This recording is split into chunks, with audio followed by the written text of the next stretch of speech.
All right, well, good evening. My name is James Altick. I am a volunteer here with Brookline Fire. And this is my class that I designed for my Instructor 2 project, Preventative Care for Diesel Engines. It is October 4th, 2021. And we've got 6 people in attendance so far, 7. So we'll go ahead and get started. A little bit, if anybody needs to use the restrooms, you can go out this hallway or slip out the back. They're all the way in the back behind the kitchen. There's 2 restrooms there. If need be, there is out this door into the bay and to the back there is another restroom. We do plan on, I have a course content schedule in your handbooks if you want to look at. Try to stick to it. I plan on taking 10-minute breaks every hour. This should be a 4-hour class. We do have activities planned out in the bays, and we also have a written test, which I'm sure you guys are excited about, and then a course evaluation. So before we get started, does anybody have any questions? No? All right. Well, like I said, this is preventative care for diesel engines. I designed this class because I'm very, very passionate about driver-operator driving in our trucks. There's a lot of little things that we can do to help prolong the life of our trucks.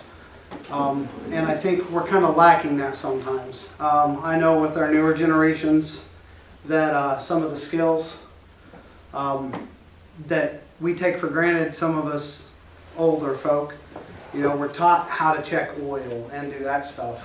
And the realism of today's world, a lot of the younger people and generation don't know that. So, like I said, preventative care for the diesel engine.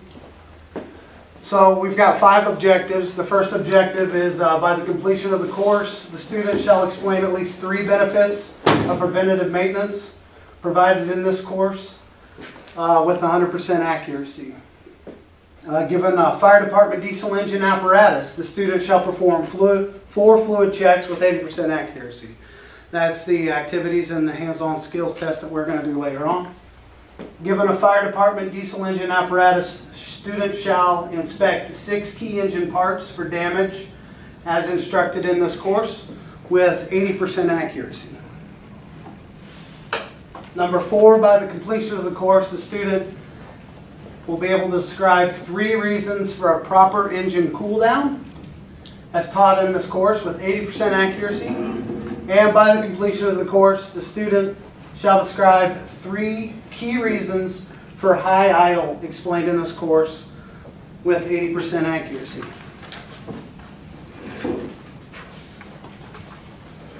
Now, first and foremost is a disclaimer, like we have to pretty much with everything, is before following any procedures that I can teach you in this class or we might go over, it's important you must consult your department's policies and procedures and follow all manufacturer recommendations. I don't want to teach you guys a skill or teach you a way to do something and that violate your department's policies and procedures in the way it's done. So anything in here, check with your SOPs and SOGs, and also always check with manufacturers' recommendations.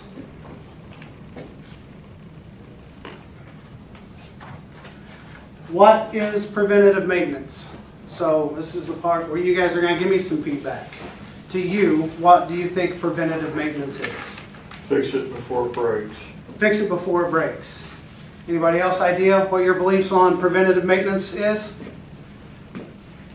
Take precautions to ensure it doesn't break. There you go. Take precautions to ensure it doesn't break. Anybody else? Fluid changes. Fluid changes. That was another good one. So the definition is maintenance that is regularly performed on a piece of equipment to lessen the likelihood of its failing. It's performed while the apparatus is still working so it doesn't break down. They said fix it before it breaks. Precautions before it does break down. What does your department have in place? Does anybody have any preventative maintenance schedules?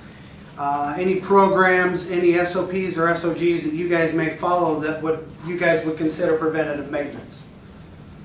Anybody? It's like at our department, we've got per the NFPA standards, once a week a focus check on every apparatus. And when we go into that focus check, we're checking our fluid levels, we're checking our belts, we're checking for loose wiring, we're checking tire tread, those kinds of things to make sure that the apparatus doesn't fail. Good point. I know 3 of you are at the same department there, so yeah, a lot of places put in. At your departments, do you guys have weekly maintenance nights? What is done here is done by the paid guys, so. So done by the paid guys. So I imagine they probably have possible a daily truck check. I know at one department, Ash Grove, 5 days of the week, there's 5 apparatus, so each day is a focus check on that. That in itself is preventative maintenance. You guys are putting checks on the stuff before it breaks down or trying to catch it if it does. I know Walnut Grove, neighboring department, they do maintenance night on the 3rd or 4th Tuesday of the month. So that night, at least once a month, the apparatus is being checked to prevent anything that might break down. All right, some benefits of preventative maintenance is it can help lower costs spent on possible future repairs. If you catch a radiator leak while it's small or early, that could be repaired before you blow the entire radiator, or even worse, you end up blowing a head gasket. So preventative maintenance can catch them early and fix it before it gets too far out of hand. So you can save money and cost for future repairs. It can extend the life of the apparatus. Some of these trucks have been, on the road 20, 30 years with good maintenance. Some of these diesel motors could run forever. But I've seen the opposite end of the spectrum. People get nice equipment, they don't take care of it, they don't do the proper checks, pre-maintenance. I can see a good engine totally crap out in 10 years or less. So you're extending the life of your apparatus, much like you would do your car or truck at home. Well, I would hope so. Help identify possible problems early. So if you are doing a preventative check and you notice your radiator fluid, coolant's low, you top it off, don't think anything of it, and you log those checks, well, a week down the road somebody else checks it and they notice it's a little bit low, so they top it off, and that's logged. You can start to record a pattern and realize there's a problem. If nobody reports that or that check isn't being done, they don't know that that problem's there. Because, I just topped it off, well then the next time I checked it, it may not be low, but the person before me checked it and it was. So you can log and track that, hey, this is becoming a recurring problem. This tire pressure is losing an average of 5 psi every week and a half. That's kind of minute, but 3 weeks you start getting low enough that you can actually affect the performance of the vehicle. Reduces wear and tear on the apparatus. Changing your fluids, being on top of that, identifying that stuff is just going to help keep the wear down on the apparatus. Possible consequences of not performing preventative maintenance. I took most of these photos, so if you guys recognize some of these vehicles, this may be a neighboring department's apparatus that I was working and it went down, and that's it being towed off. So, costly repairs. You guys think it's cheap or inexpensive to send one of these to a shop? Shop rates are high, especially on big trucks like this. Bigger the truck is, the more money pretty much. Parts. An apparatus that I work on in Lebanon, they cannot find a new radiator for it in the entire country. And it's been repaired twice. But there's such a demand and a low output, especially with supply and demand with COVID right now, that everything, if it's available, it's going to be very costly. Shorter lifespan of the apparatus. Not to put you on the spot, Ben, but do you know the average years how old the average truck is here at Brookline? If we do average, I'm gonna say about 14 years. 14 years, That's average. average. And I assume that they're all up and running still pretty good, right? Yeah, you could say that. They have their issues. Yeah, I mean, ladder sits kind of a lot, but the other ones are great. Great, and they're taken care of and they're on the roads and they're being used. 14 years, I think, and I'm not sure, don't quote me completely on this, but I think the average lifespan before you should replace on a frontline engine is about 10 years, is what they're saying. 10 years you want to look at replacing that.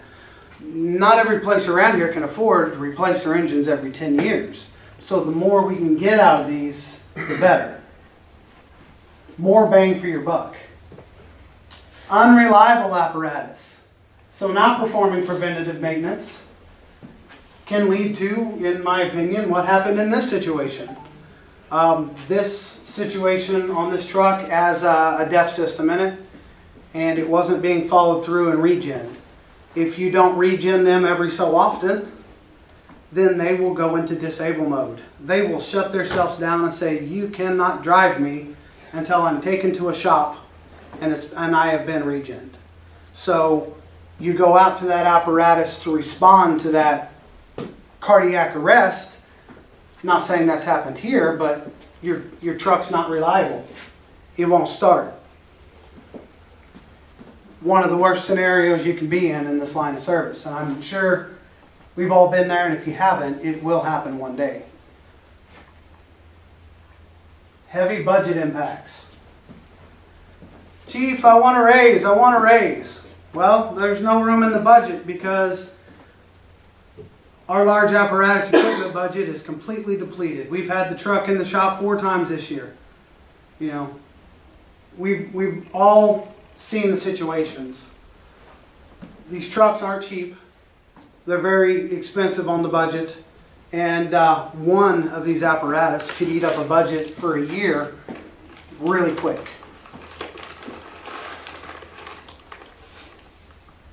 All right, we're going to go over major fluids in the apparatus to check, and I have got some vials to pass around, and I will tell you what they are real quick before we go into them.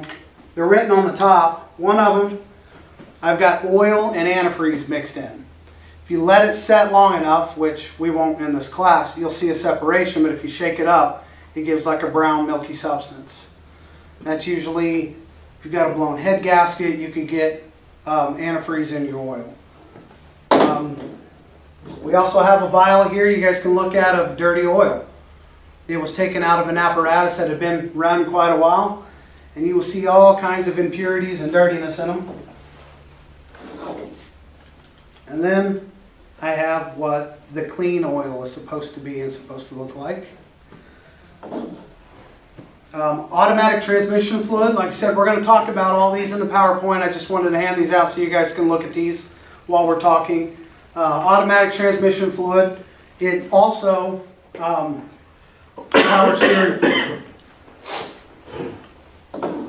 Then I have 2 different colors of antifreeze, and I'll talk even more.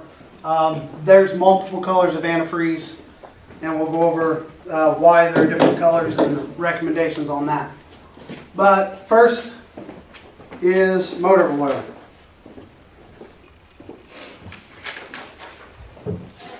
Alright, motor oil is a substance capable of reducing friction by making surfaces smooth or slippery.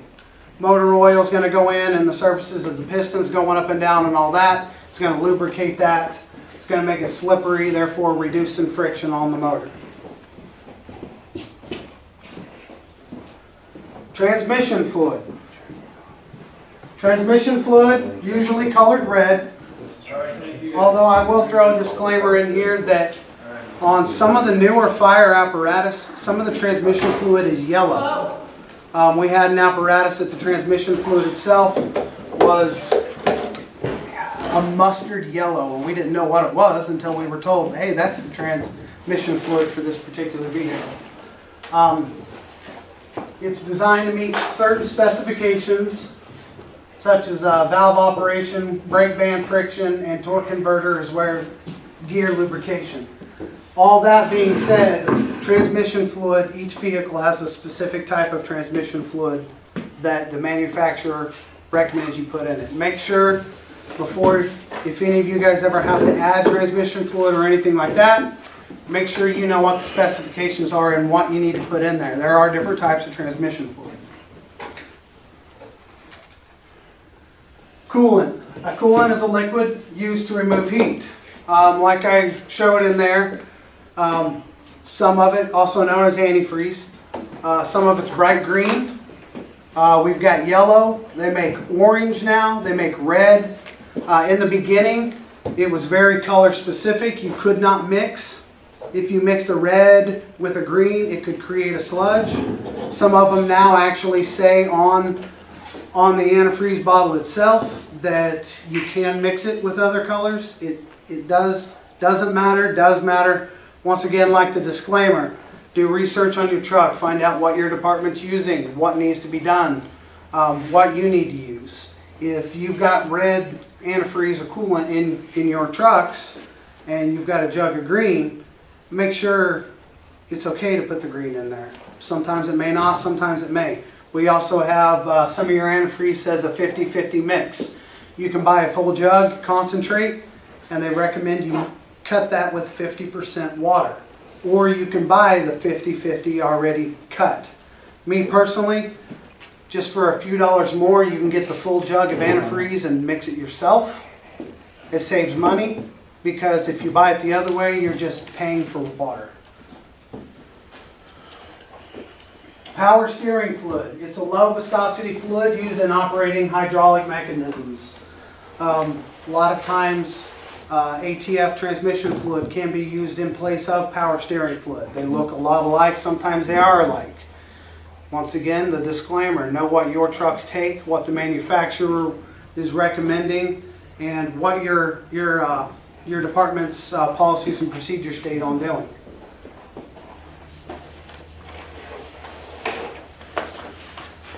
All right, I've got 2 or 3 different examples here of accessing the checkpoints on the trucks. I know Brookline, most of you guys have the traditional cab front lift. I don't know, most of you know what, the second one, those are considered cab overs. And then the aerial is a cab over, but you have to have the aerial stick usually above a certain deal. We were going to have an aerial with the cab over out for you guys today to look at and go over, but we got out and found out that the system is not working and it is not raising. We cannot get the cab up, so I apologize for that. We found that out last minute. Is that our truck? Yes, ladder. All right, so this truck here is a Smil, and it is from Lebanon, and it's very nice. It's convenient. It actually has an access panel right here to where you can check your oil and transmission fluid, so you don't have to raise the cab. A lot of your cab overs will also, on the inside where the motor is, has what's called the doghouse. Most of them have an access door on the doghouse that you can open up and you can easily get to your oil and all that without raising the cab. Now, for a quick fluid check, those are great, but when you get into motor inspection, belt inspections, you guys are going to have to raise the cabs to get to these. A lot of your front cab lifts will have your oil check back here. Some of them will be down low. Every truck's different, so knowing your vehicle, your apparatus, and the way to check it is really the best. And if you guys don't know, go to someone on your department and say, hey, I really would like to learn this. And I'm sure you could find someone on your department that will help you and walk you through your specific apparatus.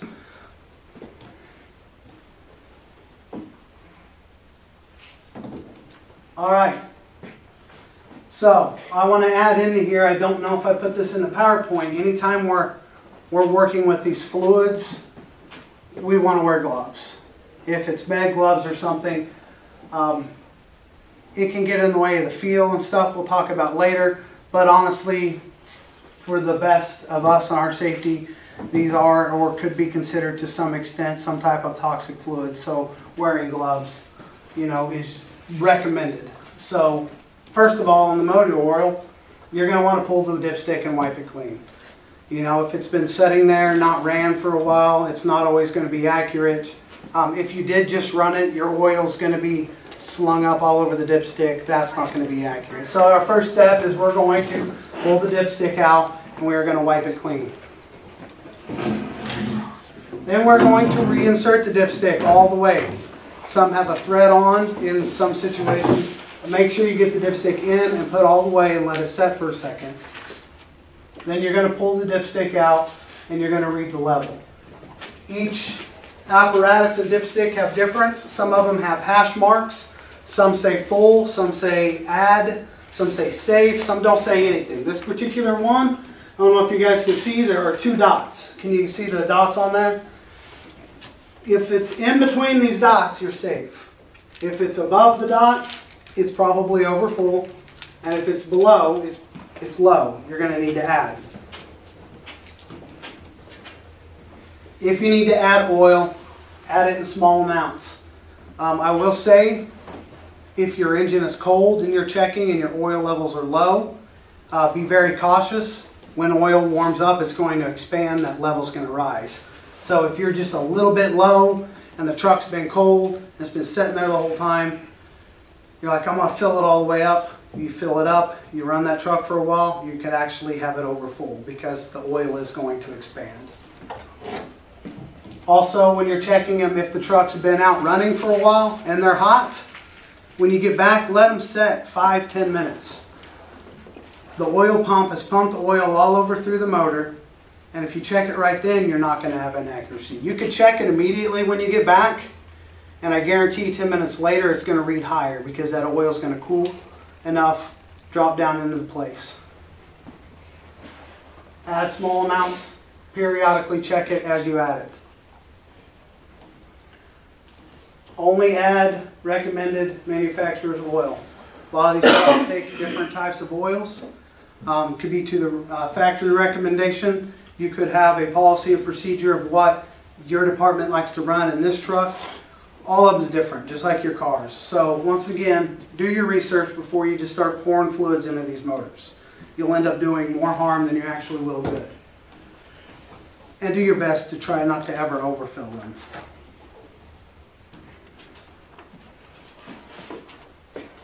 All right, coolants. I don't know if you guys, I know you come in late, there's a couple different vials there of different things. If you guys want to look at it, the different oils, they should be labeled on top. Coolant, have different types, colors of coolant. Once again, check the manufacturer's recommendation. We said there's all kinds of colors. There's orange, there's red, there's yellow, there's green. I wouldn't be surprised if they didn't come out with a purple later. Some of them, color specific. If it's orange, it's got to be orange. That's just an example. I don't know. It's something you have to read on there and find out. Mixing some of these different colors can actually do damage under certain situations. It can actually create like a sludge and damage the motor. Make sure the engine is not hot and had plenty of time to cool. Anybody got any idea why that might be? You burn yourself. Anybody ever try to take a radiator cap on an engine that's hot? Yeah, what happened? We're not talking about that. Yeah. I knew better. So this coolant does the same thing and it expands when it's hot and it's under pressure. These things are under a lot of pressure. These engines, you think an hour, 2 hours cool down, sometimes that's not even enough. I've had to let one cool down 6+ hours to get an accurate to take the radiator cap off. Just extreme caution, don't ever try to take one. Feel it, if it's warm, be safe, wait. Because if you try to take that cap off, those pressures under content's going to start boiling, erupt. You're going to have hot coolant spray everywhere. You should be wearing eye protection when doing this, but not everybody does that. You can burns just really bad. Please make sure that they are cool or have had plenty of time to cool down. There are several different ways to check coolants on these trucks. Anybody got any ideas on the different ways? Some of them have Peep glass? peat glasses, All right, yeah. anybody else? Very good answer. The side of the reservoir, you can see through it, and there's a gauge on the side that says hot, cold. Okay. The size of the puddle underneath. Well, I don't know if that's an accurate way to check the level, still inside. You can remove the radiator cap and ensure it's full. Only do this when it's cold. Sometimes you can pop the caps off and you can see them. Sometimes reaching in and just being able to make sure you can get your finger wet. Once again, we want gloves on when we're doing this. We don't want antifreeze soaking into our skin. Check glass peep sight. These are very handy. If they're clear and it's not an extremely old apparatus. I've got some of these glass peep sights that are so crusted over you couldn't see anything through them. Well, the glass peep sight's there is about all I can tell you. Checking the overflow container. So a lot of these trucks, not all of them do, have an overflow container that if when it gets hot, the fluids, like I said, expand, and if any goes to go out, it'll catch in the overflow container. And then when it cools back down, it can actually suck some of that back in. Now, that's a pretty general way to check, but don't always depend on the overflow, because the overflow may not be accurate. Completely accurate, at least. And add it to the radiator if it's low. I want to throw in, I know a lot of places, overflow container says it's half full, which a lot of times if it's cold, that's a good starting mark. But it's cold and it's half full, a little bit over, so I'm going to top it off. Well, as soon as that truck heats up, you've just overfilled it. It's going to spill some out of the radiator into the overflow, and then that's going to go out onto the ground, and then you're going to have a puddle. And you're going to think, okay, do I have a radiator leak? Do I have a coolant leak? Or did we just overfill and blow some by? I knew a situation, truck got sent to the shop 2 or 3 times before they caught on that the overflow was being overfilled. So the puddle on the ground was just because there was too much coolant all around once the truck warmed up. So they kept saying, we can't find a problem, we can't find a problem. And then the next day, the same guy dumped more coolant in there. All right, on our photos here, up here on this one, this is the radiator cap. Like I said, you can take that off as long as it's cool. And you can fill down in there. This one right here, this particular screw, has got the glass peep sight. There's another shot here of the radiator cap, and this one has in the elbow of the overflow peep sight as well. And then right here is where she was talking about your overflow container. This one has a little bit of age on it. You can kind of make out the dark spot where it's here. This is the actual truck that I was talking about that they were overflowing this. So when it was cold, they were filling it up to here, thinking, good, it's full, we're good. Truck would warm up, it'd spill out. You can actually, all these little pinkish dots and all this stuff here, all over the motor here is the actual coolant that was red, that once it was spilled out, heated and dried, and a lot of times that stuff actually stains.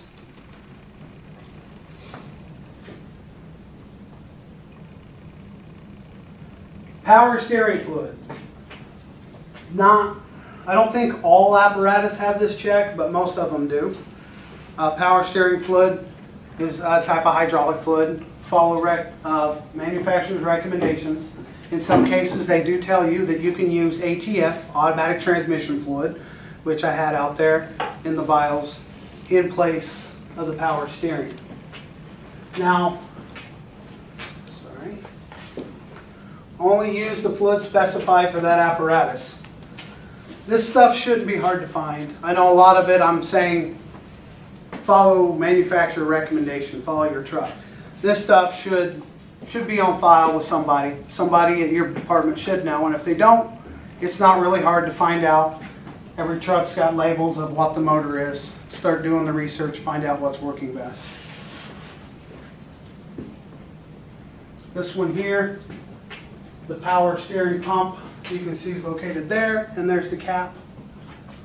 A lot of these caps have a rubber gasket on the bottom of them and a screw through the top. So as you screw the lid down, it pushes that rubber gasket and makes it expand. The mouth of your canister is not actually threaded. So when you loosen that, it releases the pressure off of the rubber gasket and it just fits in and out super easy. If you don't get it tight, it could pop back out. Put it in, tighten it down. Like I said, it squishes that gasket expands, pushing on the sides, holding it in place.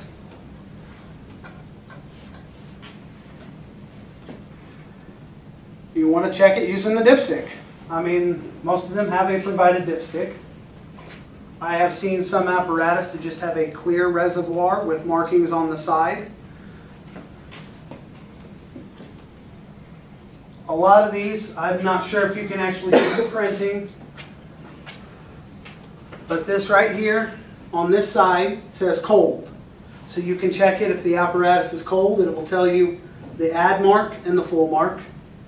And then if you can look over here, this one actually has hot written on it. And it will tell you the full mark and the add. If you look in correlation with these, your hot side, your lines are a lot higher. Once again, fluids, when they get hot, they have a tendency of expanding. So if you've been out driving and it's warm, make sure when you're checking it on the hot side if it specifies. If it doesn't, then I would just try my best to check it under cold. Like I said, some of these trucks have clear reservoir, and you can see marks on the side that say max hot, max cold. And this is another one, you want to add small amounts. You can't exactly see where the fluid is in this canister. So if you're just a little bit low on the dipstick trying to guesstimate how much you need to put in there, always err on the side of caution. Add a little bit at a time. It'll come up, check it. If you've got to add 3 times, it's great. I'll tell on her. We went to add once and way overfilled it. So it took a while of taking a large straw, dipping it in and trying to get some of it back out. It's easy to get out of hand pretty quick. Yeah, that canister's a lot smaller than you think it is. Do not overfill. All right, transmission fluids. This one, they can be very difficult to check. There are a lot of tips and different things that people don't know on when it comes to checking transmission fluids, that they've been doing it wrong for a very long time. Like I said, transmission fluids will come in different colors as well. So your transmission fluid can be difficult to check. Transmission must be up to operating temperature, 140 to 220 degrees Fahrenheit. How many people here knew that you had to have the transmission up to operating temp before you could get an accurate reading? Anybody here not know that you had to have it to an operating temp? When I first started this, I just thought you pulled the dipstick and read it. Didn't know it had to be hot. Knew it had to be hot, I didn't know there was a temperature. Most of the time, if you have a temperature gauge in your truck that says transmission, it averages between 140 and 220. Tonight, because I don't want to get these trucks hot, because we are going to be checking different fluids in them, we are going to simulate that it's at operating temperature. So, once it's up to temperature, you can imagine it's going to be pretty warm, and you got to be pretty cautious. Eye protection, gloves. Vehicle must be running for an accurate check. Who knew that the vehicle must be on and running? A lot of people don't know that. A lot of people just go out, do the cold check. The truck's been sitting there all night. It's not hot. Don't got to worry about it. Pull it out. For tonight's practices and purposes, we are going to simulate that it's running. If anybody here really wants to, after we're done, we can get one up to operating temp. We can do running and let you guys check it that way. Apparatus needs to be stationary for at least 2 minutes before your check. So you've just hopped in the tender and you've hot rodded around the neighborhood, shifting manually on the push button, and you got it up to temperature and it's nice and hot. You get back and you jump out, raise the cab, and yank out. Not going to get an accurate reading. You need it running at an idle, and it needs to set for a couple of minutes. Once again, like the oil, you need to have the fluid the chance to get back to its normal levels of circulation and operation. So when you run out, you get it operating temperature, it's running. Let it set for a couple of minutes stationary while it's running. All right, once again, we're going to want to remove the dipstick and wipe it clean. We've just drove it around, fluid's long all over that. First time you pull it out, whatever's on there is not going to be an accurate reading. Reinsert the dipstick all the way. Remove the dipstick and check the level. And if needed, add small amounts periodically. You guys seeing kind of a trend here? Add a little bit at a time and check. It's easy to add a little bit than try to remove a lot. I can tell you that.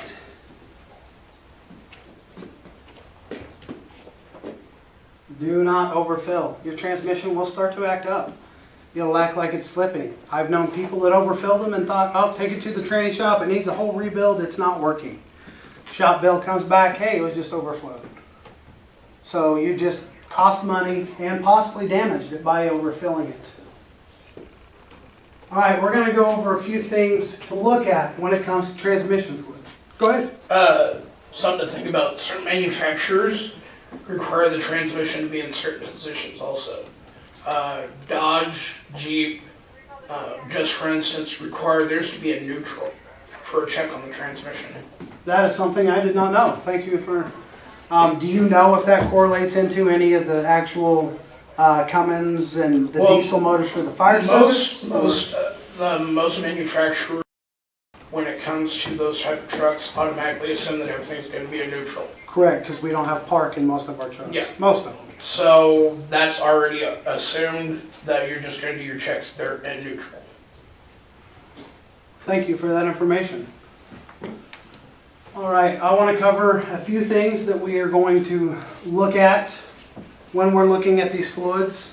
Most of this is irrelevant to the transmission, but also it goes for your motor oil as well.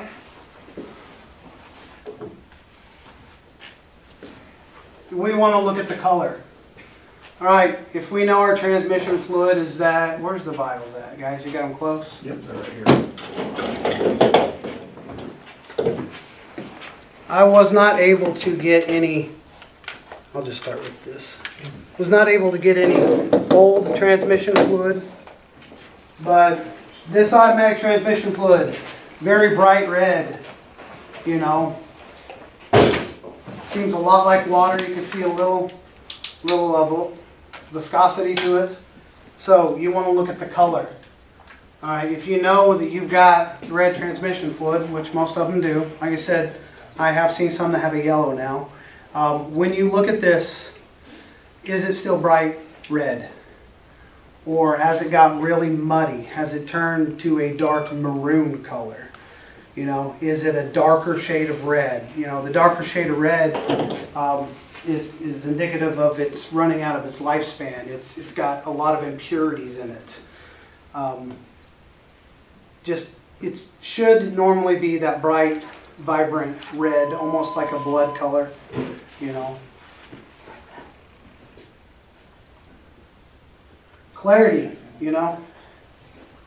It's hard to tell, but on these dipsticks you can tell the clarity of this, you know, transmission fluid. You know, can I see through to the dipstick pretty well, or do I see stuff in it? You know, has anybody seen really nasty worn transmission fluid? It just a real dark, just you can tell. It's like, man, this isn't right. Odor. So I'm not going to ask you to sniff and say, yep, that's transmission fluid. When we talk about odor, we're not specifically talking about the odor of the fluid itself, but you're smelling for a burnt smell. I don't know, has anybody in here ever smelt burnt transmission fluid? It's a very distinctive, you knew it was burnt right away. Just like when you're cooking popcorn back there, uh-oh, it's it's burnt. You can pull the dipstick and you can actually smell, and it is very distinctive burnt odor. You can tell that it's gotten too hot. It's gotten above its normal range of what it can take, and it's actually started to burn and decompose at some point. I was trying to find burnt transmission fluid to be able to let you guys get that smell. Kind of hard to get a hold of just, someone's old burnt transmission fluid, because it means the transmission really had to go through something pretty bad for it to burn. Once again, this can relate to your oil too. Your color of your oil. I was able to show you guys the dirty oil versus the clean. That was pretty easy to tell the difference in, right? The clarity of your oil. The dirty oil I do have in there has some chunks and stuff in there. One thing I did forget to mention, it may be covered in my next one, so we'll hold off.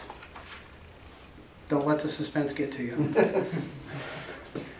Your odor. Anybody smell burnt motor oil? I'm sure the fire outside that you went to that he swears up and down that it started itself, and you can smell that burnt oil on, that your oil can get the same way. You don't necessarily get a burnt smell in coolant and that stuff, but I wanted to stress that this is stuff you're looking for in your ATF, but also stuff you want to look for in your motor oil. The feel of it. Okay. This is where, with gloves, it can be kind of difficult, but you can tell the difference if you get some on your fingers and you start rubbing it between your fingers and you feel gritty. Anybody got an idea on transmission fluid, if you start feeling some grit stuff in it, what that might be? Metal shavings. Metal shavings. That's not a good sign. There is, in most transmission pans, a magnet in the bottom. And that magnet is to catch the stray and very small normal wear and tear metal shavings. Recently I rebuilt the lower end of a transmission for a Ford, and normal wear and tear over, I think, about 170,000. There's a little bit of metal shavings. But if you're getting it in your fluid to the point that you can feel that grittiness in your fingers, you guys could have a much bigger problem somewhere. Your transmission may not be slipping now, may not be acting up, but that's the point of preventative maintenance. Hey, Chief, I just noticed real gritty feel in the transmission. Maybe we should get somebody to look at that before it becomes a problem. Before we're on our way to an MVA and now the rescue won't move. So you're feeling for grittiness. Also, goes for your motor oil. Same thing. If there's some grittiness in the motor oil, that could be dirt, that could be carbon buildup, not free. But look and see, it could also be metal shavings. Because again, that's not a good sign if you're finding metal shavings in this stuff. Some other ways to check the transmission. I was not aware of this until about 4 or 5 years ago.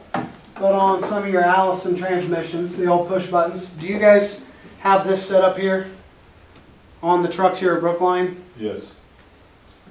A lot of these, once the truck is at operating temp, it's been at an idle and still for 2 minutes, if you have the option of manually changing gears, you can push your plus and your minus at the same time, and in this display, will bring up a transmission check. It will tell you transmission okay, fluid level okay. That was a tip that I had learned 4 or 5 years ago, and I've checked it on just about all of these that have that, and it has worked. It's a quick and easy way that if you're doing your daily check, maybe it's not your weekly full in-depth check, but you're doing your daily check. Once you get it warm, operating temp, and you've been sitting there, you push plus and minus at the same time. Don't hit the mode. Mode is what changes it to where you can manually switch first gear, second gear, third gear. But while you're there in neutral, air brake on, you can press your plus and minus at the same time, and it will bring up a pop-up menu. And different ones have told me different things. I've had one even go as far as tell me the oil level and percentage on it. So just one of those little tidbits, if you guys didn't know about. You say if you've got these type at your firehouses, give it a try, see if that works. So I've got close to 10 till, so we will go ahead and take a roughly 10-minute break. Be back here right about 7 o'clock, and we will continue.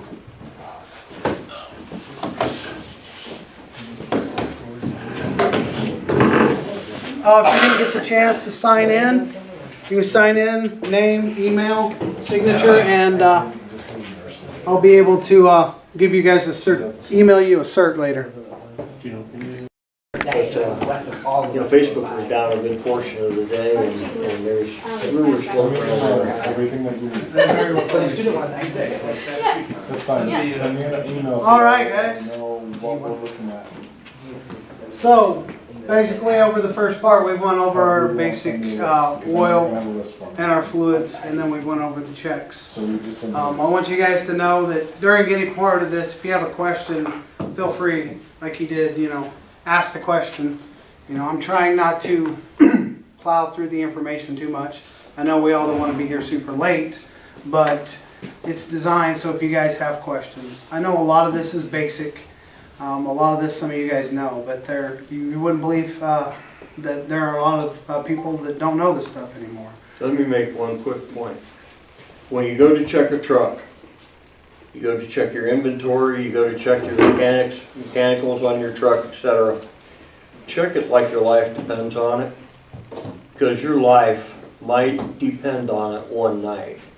And there's nothing like going to a working house fire on 266, and this happened 10 years ago. So going to a working house fire on 266 and you're driving the tanker and the pump on the tanker runs out of gas because somebody didn't check it and they didn't have a funnel in the truck so that you could fill the pump up. And you'll see that on our tanker out here, how hard it is to fill it with fuel.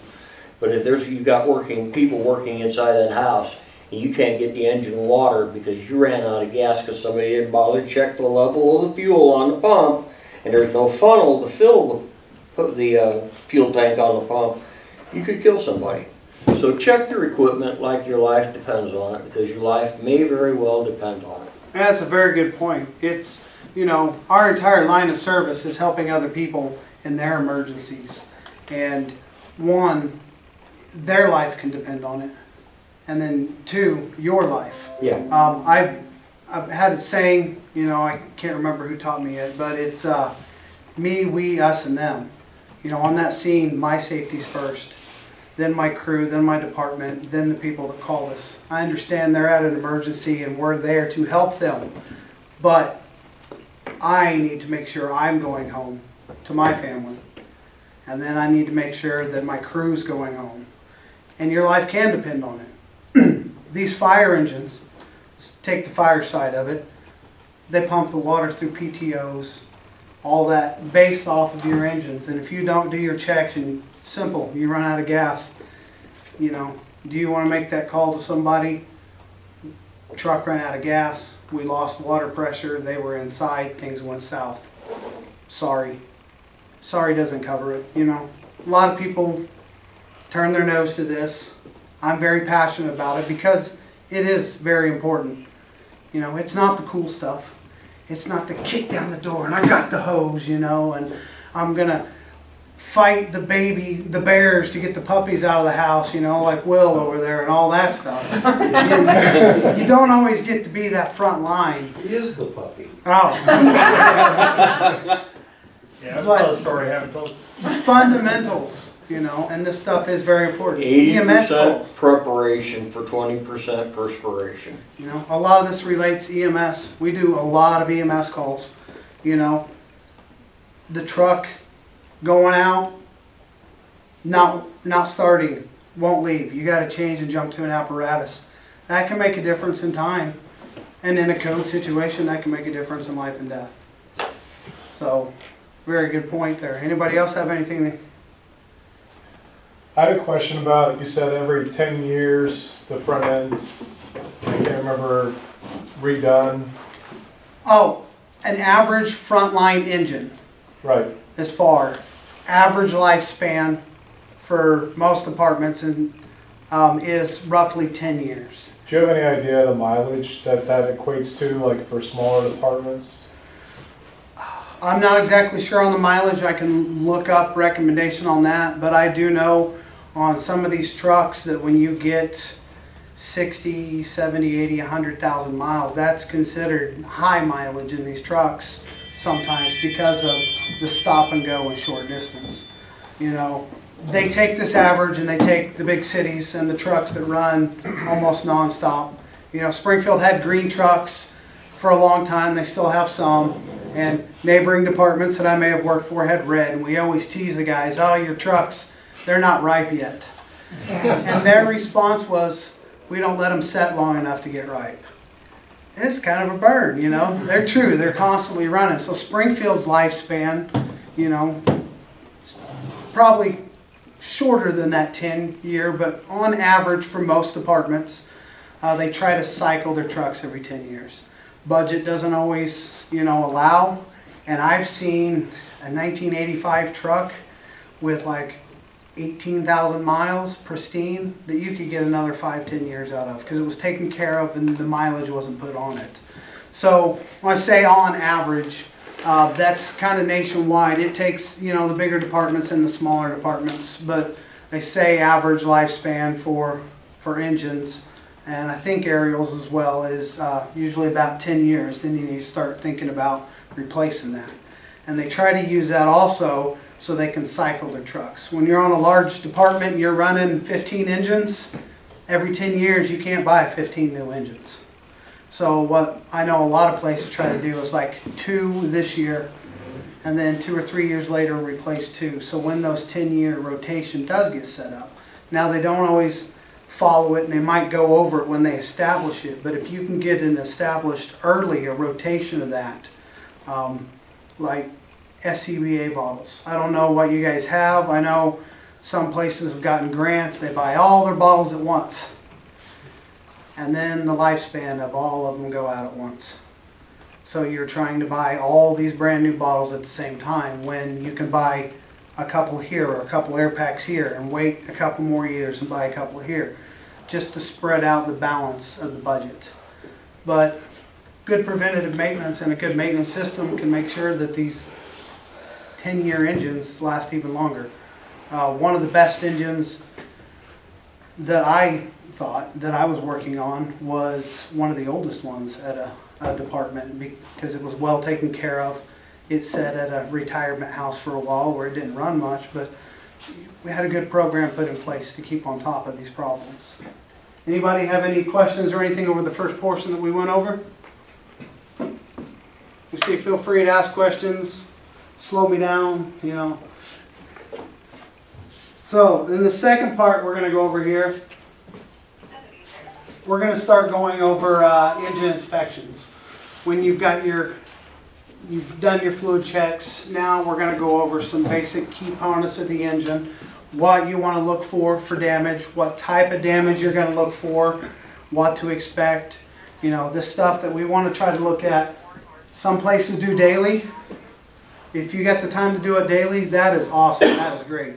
But some places will realize that this is a once a week we need to go this in depth. I'm personally going to recommend that you do an apparatus check over most of basically everything on a daily basis. And then I'm going to recommend at least once a week you do that full bore, detail, down and dirty, get underneath it with the creeper, look, inspections. You know, if you want to do that on a daily basis, more power to you, and that's great. And I've been known to do that on certain situations, you know. A lot of people get in, okay, first of the morning, first shift, I want breakfast, I'm kind of hungry. Let's go ahead and just knock out a quick truck check. If you're on my crew, I'm going to tell you no. You know, you should have ate a snack or something on the way in because you're setting the tone for your entire shift. You're setting the tone for what goes on. and you're also setting an accountability. If you go out there and you do a thorough check and then later on something happens, the chief comes to you and says, why wasn't that saw running, or why wasn't this checked? Chief, I checked it and it was fine this morning, so we know the problem occurred between this morning and now.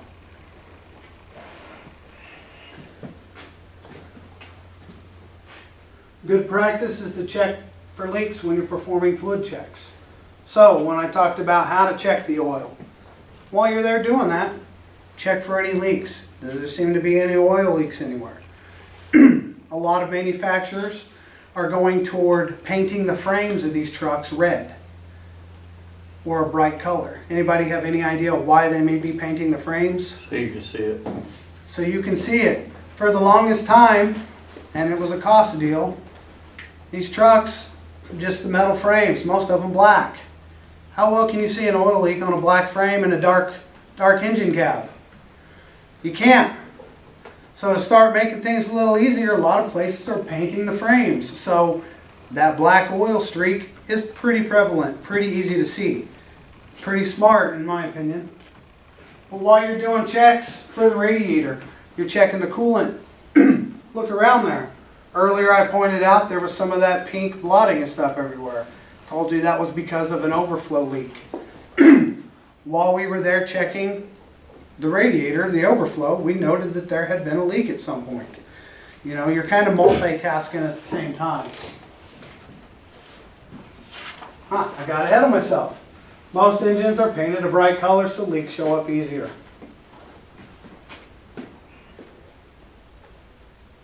Check the overall engine for oil leaks. So when you're checking your oil, you're not just going to check around the back. There's so many places that oil can leak on these. Anybody, any ideas on where an oil leak might occur? Turbo. Around the turbo, Train plug. Head gaskets, head gaskets. Any other oil ideas? pan gaskets. Oil pan gaskets, Valve cover. valve covers, oil filter, that's a big one.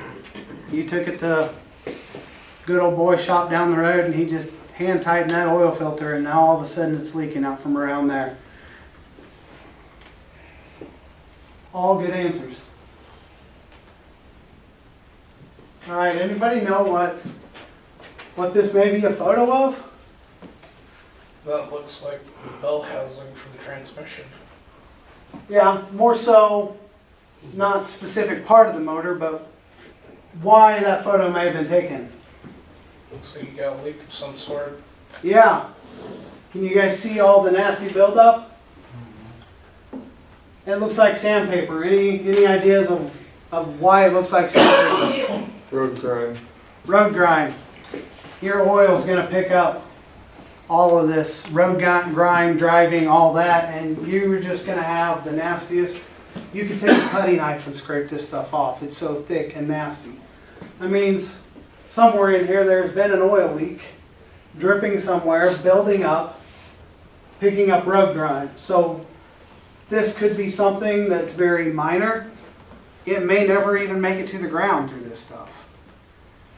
So you may not have noticed under there. I almost said underwear. So, See what he's got on his mind. all right, here's a little bit different over here. We've got an engine that's been painted. So a lot of it can't show up a lot of oil leaks or anything. You know, on this, doesn't really look like. Anybody see anything major that would draw their attention? Any major oil leaks? You know, right up there at the front. Looks like Yeah, maybe a little up here around the gasket area. behind that major was gotta orient myself on that motor. Your major line looks like a coolant line or something. There on the left hand side.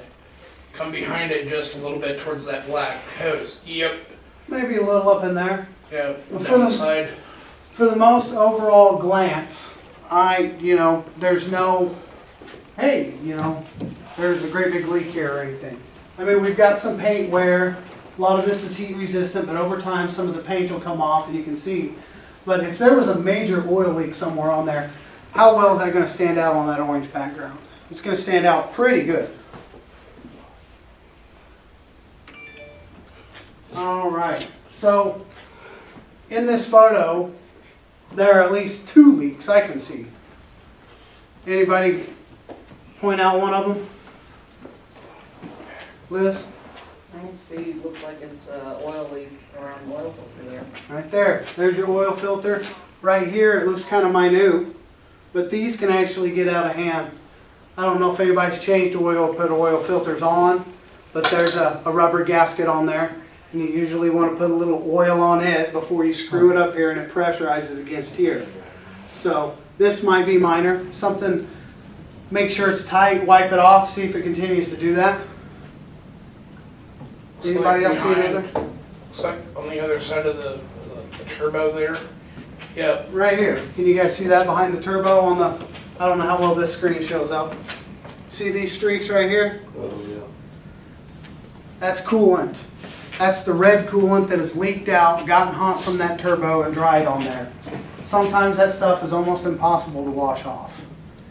You know, it's hard to get off, but you can tell this motor at one point somewhere spilled over coolant.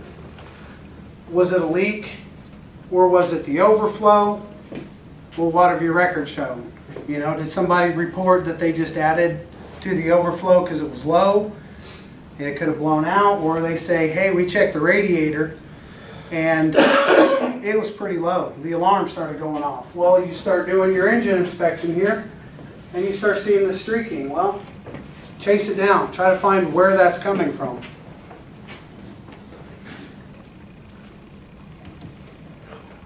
Radiators in these trucks can be very difficult to access. So on your normal front cabs that tilt up, a lot of times the radiators, you can't get around the front to see them because the hood's tilted. And then on the back side, they got the big fan shroud around it. But where you can move around, weasel around and look, I always have a pen light with me, come in handy to look at radiators, to try to just give them at least a general overview and inspect them. Looking for cracks in the tank. So most of your radiators on the top, this portion up here is going to be the tank. Sometimes they have a small portion of the tank on the bottom, which is going to be difficult to access. Sometimes you can see it from underneath. And then they're going to have the fins. So, anybody see anything in that second photo that might throw an alarm? It's wet. Soft, wet. Wet. There's a crack. Yes, there is a crack. Right here by the housing. Notice all that's wet? And there's a crack there. Finding that while it's cold is nice, but you find out while it's hot, it might be spewing everywhere. So when you're checking your radiators, check your tanks for cracks. Some of your radiators are going to have metal tanks. Some of them you'll see solder points where they've been repaired before. Some of them are plastic, hard plastic tanks. So inspecting them for cracks. Check for signs of leaks. You guys have already pointed out that it looks wet. Well, unless it's raining and you're outside, should the outside of the radiator look wet? No. So that's a pretty good indicator. Puddles on the floor. If you're running it and it's starting to get warm and you're smelling radiator fluid, you know, pop it open, look, see if it does have a leak. Sometimes they have pinhole leaks that are hard to see. That'll spray right into the fan and it'll just throw it and you have a hard time finding where it's at. Check that the cap has a good seal. Once again, don't pull this cap off while it's hot. Make sure it's cold. Most of your caps are pushed down and turned to loosen. They have a rubber gasket in them. You want to check the gasket. Make sure the gasket's fine. Make sure it's in place. It's not torn. It looks like it's got a good seal. One issue that we've had currently is we have a radiator that kept leaking, and it turns out, once the mechanics come out and talk to the crews that kept reporting it, is you push it down and you turn it. They thought it was locked. This one had one more turn. Make sure it is turned as far as possible. They had it turned enough that it felt like it was locked and sealed on there, but they didn't have it turned to the second point. So when it got warm enough, it was coming out and losing fluid. So always make sure that it's properly tightened and has the good seal. If you can see the fins, everybody, you know what a radiator looks like, the little fins on them. You can see air conditioners that have all that. Look for bent or damaged fins. I've seen a lot of these. That's not necessarily a good sign. Doesn't mean it's going to leak.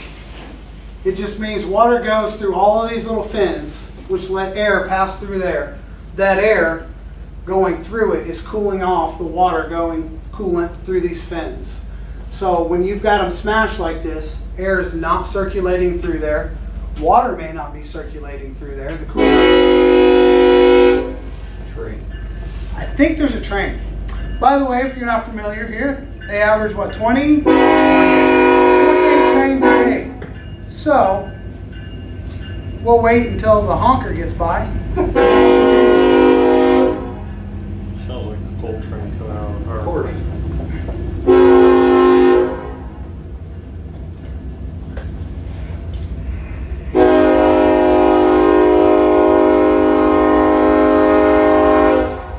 They knew you were having class. Yeah. That's fine.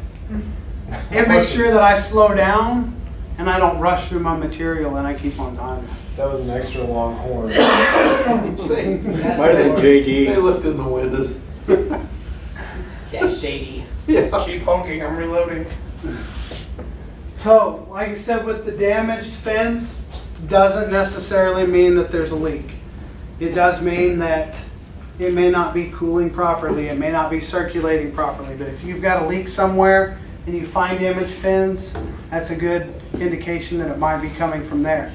I've seen some of these with spots like that in 6 or 7 places and still work just fine. Not optimal, but these things will bend very easy. I don't know if anybody's ever touched one by accident or bumped into one, but you sneeze wrong, these things will bend. Yeah. It's almost like aluminum foil.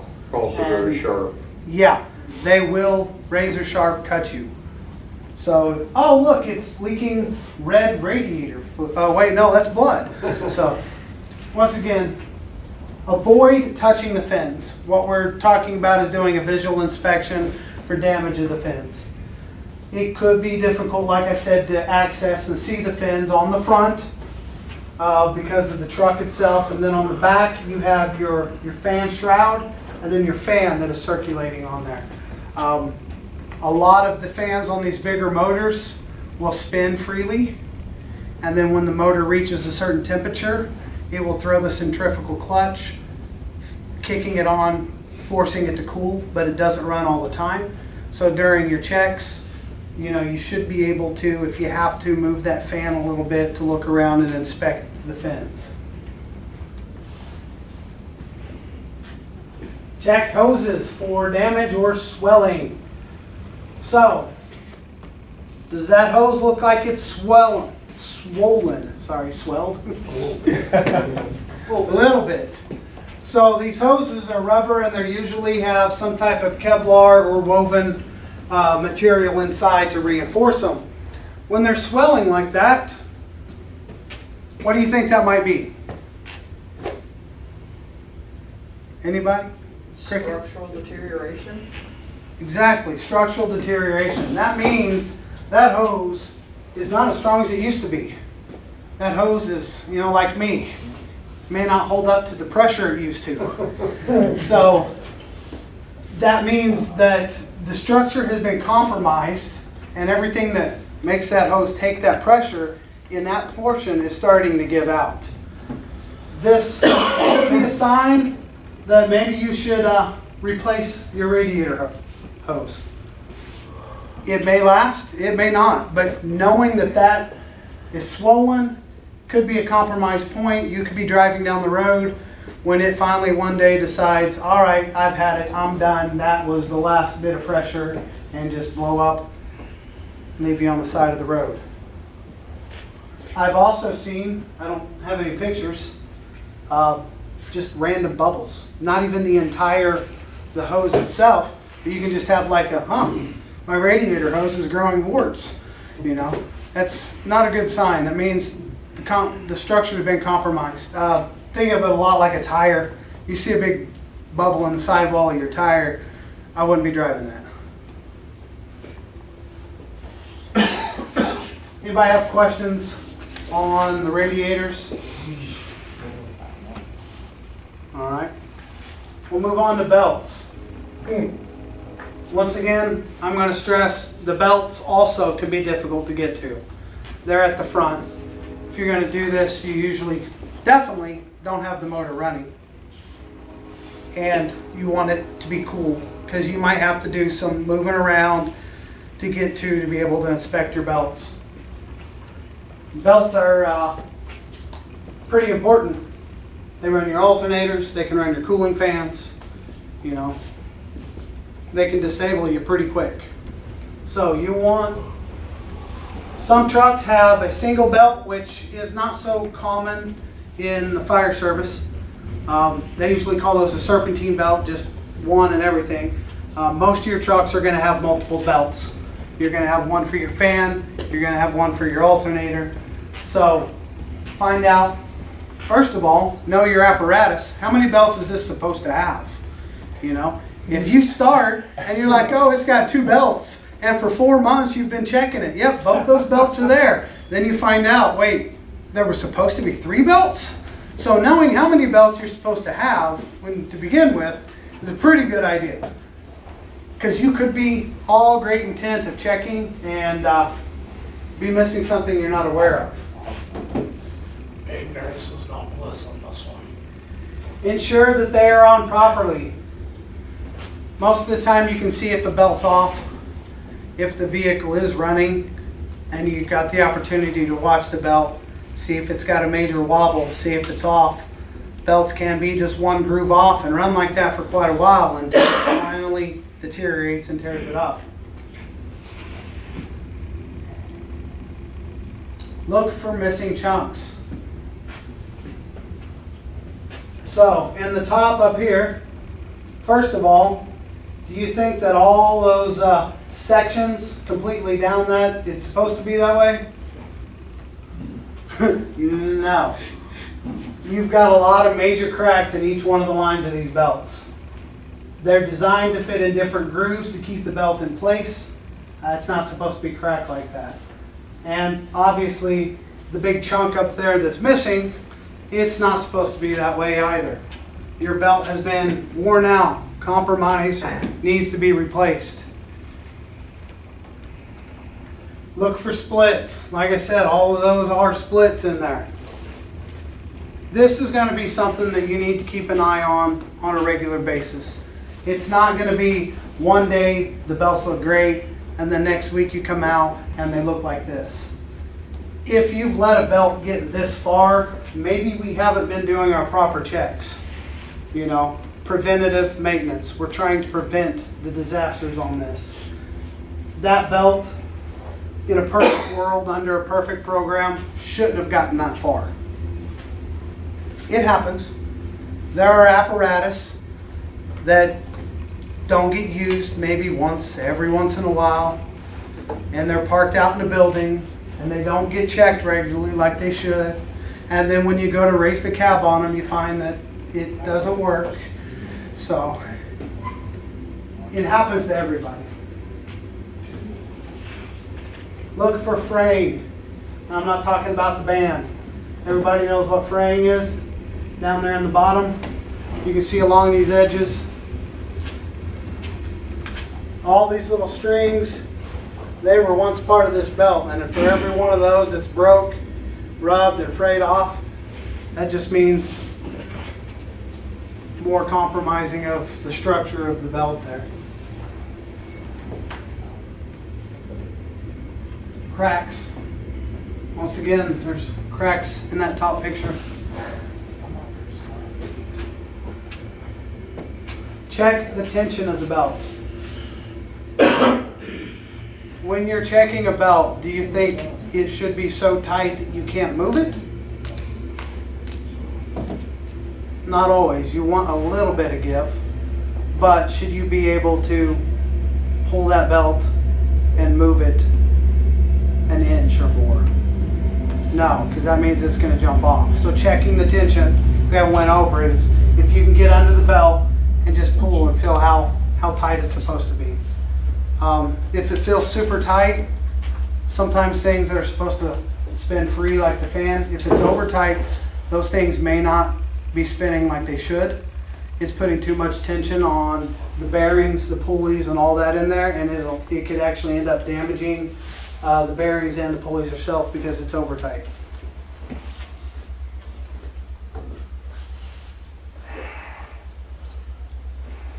Any questions on belts? Are you all falling asleep on me? I know this is just super exciting stuff. The train did it. It put everybody to sleep. It did. All right, coolant fans. We were talking about these earlier, right behind the radiator. Some of them, most of the time in these bigger trucks, will spin free. Some of them are a direct mount to the crankshaft of the motor, and they will not spin unless the motor's on. Fans can be electronically controlled. They can be controlled by an actual temperature with a centrifugal clutch that when it gets to a certain temperature, it makes it expand, engaging it. Once it cools down, it'll release. Or it could be if the motor's running, the fan's spinning. Have you ever had a truck set and then all of a sudden you hear just everything while you're at an idle just get louder? Usually that's the fan kicking on. It'll kick on for a certain time. Once it cools down, it'll go off. Doesn't happen as much during the winter as it does in the summer. So, coolant fans. Check for missing blades. It's kind of an obvious deal, but sometimes it's not. Sometimes they can actually shear off and break low enough, and if you've got 8 fan blades on there and only one's missing, you may overlook that. If you can, if it's free spinning, turn that blade, because where you're at and you're accessing, you may only be seeing the top, and the bottom you don't see, you can't tell. So check to make sure that you don't have any missing blades.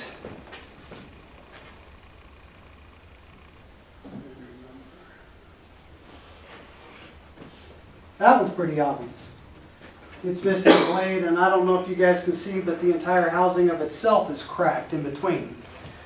That thing, if it was to start up and run, would have a catastrophic failure. Wouldn't want to be standing anywhere near it. No, and what's the closest thing to those blades that we talked about that was just super sensitive? Them fins. Very All near. those little bitty fins. Yeah. It also throws the fan out of balance, which then creates other issues. Oh yeah. Speaking of that, I don't know if you can see in the second photo, there is a little clip right in here. Some of these fans have been balanced, and they do have almost like a wheel weight put on them to keep it in balance. Because the vibration off balance can tear up all kinds of stuff. Especially if it's the direct mounted to the cam. Then you've got your cam being vibrated from outside off balance and damage to it.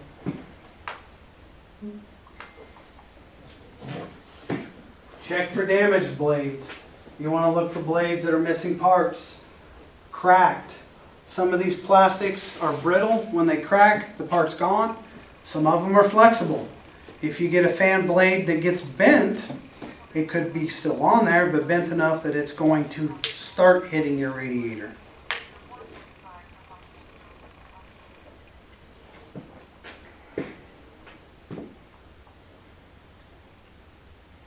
If possible, check for balance and rotation. Like I said, with the clips on there. Checking for the balance and rotation. You can spin it free by hand on some of them to an extent, but you're really not going to be able to check the full balance of it as if you were to start the truck, let it spin, see if it's got a major wobble to it, see if there's a vibration in it. You might be able to tell, okay, something's wrong with the coolant fan. Ensure the fan is clear of obstruction. Now that bottom photo, I can't tell 100%, but that does not look like any type of normal mechanical advantage. It looks like it's an Allen wrench. Maybe the mechanic was working on something while it was running. Allen wrench vibrates, falls down. Maybe that's why we're missing the blades. It wedged in there, caught, it cracked. This photo, it looks like there's open hole vents and the bend of the Allen wrench is in there. We're in Missouri. It's not like we have a lot of storms and there's sticks and tree branches and everything we got to run over and run through, you know. Tree branches can get sucked up in there. Just those fan shrouds are designed to keep it out, but it doesn't always keep it out. Something to think about if you're on a department that has auxiliary apparatus in another station that sets for a while. What do you think could be a fan obstruction for an apparatus that is set in a station that hasn't been checked or started or run for 2-3 months, and we're getting to the cold snap and winter's coming along? What do you think? Critter nests. Critter nests. Yeah, mice, field mice. You know, some stations we have are just, you know, simple metal building and doesn't really keep the critters from getting in there. You know, during the summer, snakes come in and eat all the mice and problem solved. But cold snaps, if you're close to Ash Grove Station 1, right there, cornfield, and there's so many holes in that back wall from water damage, it is not funny. I literally had a mouse run up my pant leg while I may have fallen asleep in a recliner once. But yeah, critters, you know, depending on how long it's been out there and that apparatus has been checked, squirrels, they're famous for making nests in place like this. That little fan shroud at the bottom next there, perfect for them to put piles in. I've seen squirrel nests put in there. Even if the squirrel's not in there, I've seen them put walnuts in there, you know. Start that truck up and you just hear all kinds of stuff, you know. We've had, you know, cats, you know, feral cats, you know. So make sure it's clear of obstructions, the fan is. There could be all kinds of things up in here. All right, turbos. Later we'll go into a little bit more about the functionings of turbos. But turbos basically take your exhaust to spin a fan to help suck in cooler air to push it into the intake for the motor to run better on diesels. All right, there's several things we're going to look for on turbos. Turbos spin at a very, very high rate of speed. I believe the numbers are in a slide later of how fast they run. And a lot can go wrong with them if they're not taken care of or inspected. So they use the exhaust to increase intake air pressure. Spins at high RPMs. These, most of them, are oil cooled. We'll talk a little bit later about the oil cooling and how some of them now are water cooled, but most of them, especially the older ones, the turbos run off of your oil cooling system. So you'll want to check for oil leaks. Heat damage. You know, you can imagine the exhaust side here. See how discolored it is? Hey, there's another one. You want to look for heat damage, warping, anything that just looks out of line. We'll pause here for a second. Welcome to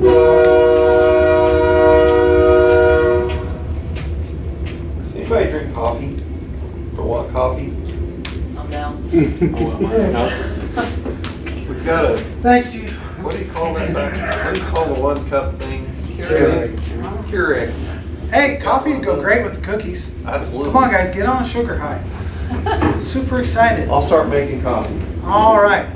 Thank you, Chief. Well, how many do we need? All right, we'll have a break in about 10 minutes, so 2, 3, 4. we got a medic. We can just start a coffee IV for some of you. Yeah, right there. All All right, turbos, you're gonna check for cracks. The photo to the right has pretty significant crack. Can you guys see where it starts up there? It goes all the way up the side of it. That thing's spinning at a high RPM, high temperature.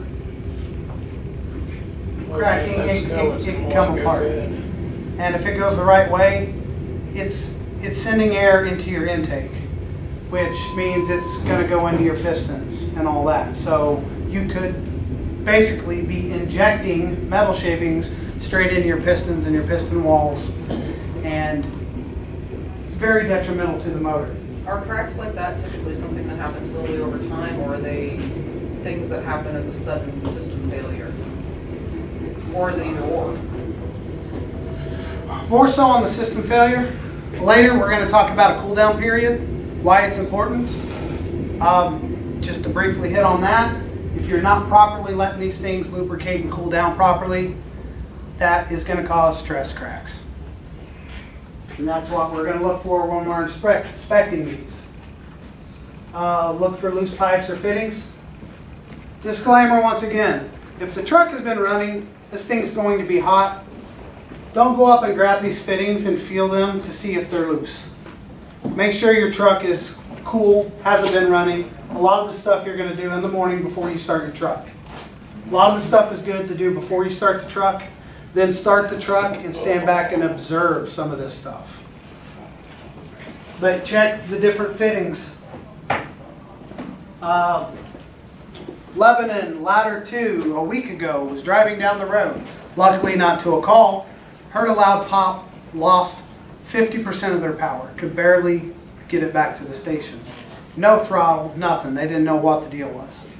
It was as simple as it popped off one of the turbo tubes. When they had done work to it, they didn't get the fitting tight. It wasn't tightened down, it popped off. Simple fix, but on your way to a house fire, do you want that happening? All right, exhaust manifold. Does everybody know what an exhaust manifold is? It's where your exhaust pipe will come up and it will bolt to the part of the motor that kicks out the exhaust. So, you're going to check for warping on your exhaust manifold. These pipes, everything on there, if they look like they're bent in a way they're not supposed to be bent, or if they've got a bubble up. Metal's not supposed to bubble. Check for cracks. Bottom photo, can you all see the crack in it? Yeah. We'll cover a little bit later how those cracks get there and how we can help prevent those. Look for excessive or uneven discoloration. I did not get a good photo of this, but part of it could be the I've been hot, rust brown, and then you get down here and it's like a dark black. When they get hot spots on it and they cool back down, you can get a discoloration on them. Check for holes. You know, if you're driving and you notice your truck's getting louder and louder, it could be an exhaust leak. Exhaust manifolds, when you're checking these, sometimes they get worn enough that they rust through thin spots and there's holes in them. That is then pumping straight exhaust out. Could actually end up pumping it into your cab if you're on a cab over truck. So now we're putting, exhaust straight into the cab of the truck. That could be dangerous for us. Check mounting bolts and nuts. So most of them are going to have bolt-ons on each side of the cylinder. Make sure they have them. I've seen them shear off. I've seen the nut come loose, so the whole manifold's flopping. There usually is a gasket in there that can be damaged from that. Sorry. One more thing. If I can go back. Another thing on the discoloration. Can you guys see what looks like the explosion marks coming outside here? What do you think that's telling us? The gasket's bad. Gasket, seal's bad, it's leaking, it's blowing exhaust out, causing the discoloration. So, better on that one. We are almost at 7:50. We will take a 10-minute break, and then when we come back, we are going to go out and do activities. In your student manuals are your skill sheets that you're going to have later, are activities, and we're going to go out and we're going to walk through those and practice those for the skills tests later this evening. So if you guys want to have your student manuals with you, after the break, we'll gather in here, grab our stuff, and we'll go out. Like I said, we have one truck to look at. I wanted to get a cab over. We couldn't get the cab up to show you guys the little bit of difference in there. Sometimes the cab overs, the turbos are easier to get to and easier to see. But we definitely have stuff that we can get by with out there now. So about a 10-minute break. We will meet back in here about 8 o'clock and then head out for activities. Chief's getting coffee. There's still tons of cookies. Eat up. Just don't drink the stuff in these vials here, guys. Tyler's gonna be, Come on, the green stuff's good. Wow. On my phone today.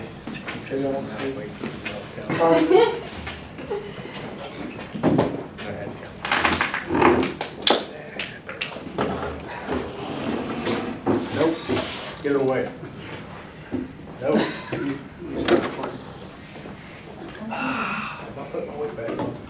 Didn't say what? guess you refused to get the cone shot. All right, well, this portion we're going to go out and we're going to do our activities. Our activities are going to be performing the four fluid checks, and then we are going to do the inspection of the engine and the motor parts we talked about. Now, in your student manual, you'll notice that the back 2 pages should be skills. Well, besides the reference pages, you should have 2 skill pages in there. These are the practical skills that we're going to test on after the rest of the lecture. Now, for our activities, they're going to be very similar to these. So if you guys would like to look at those and reference them to make sure in practice, we will go out. I believe, unfortunately, we only have one. I will see if we can get truck 1 to work as well. So we might have 2 apparatus to use. If not, we have at least one for you guys to walk through each one of the checks. We will have latex gloves out there for you guys to put on. So if you want to, get some of the oil on there and feel on your gloves how it feels, and paper towels for all of it. So if you guys would head out to the bay, I'll get my cameraman set up and we'll head out there. It should take us about 30 minutes to do this and run through it, and then we'll come back in and finish the lecture.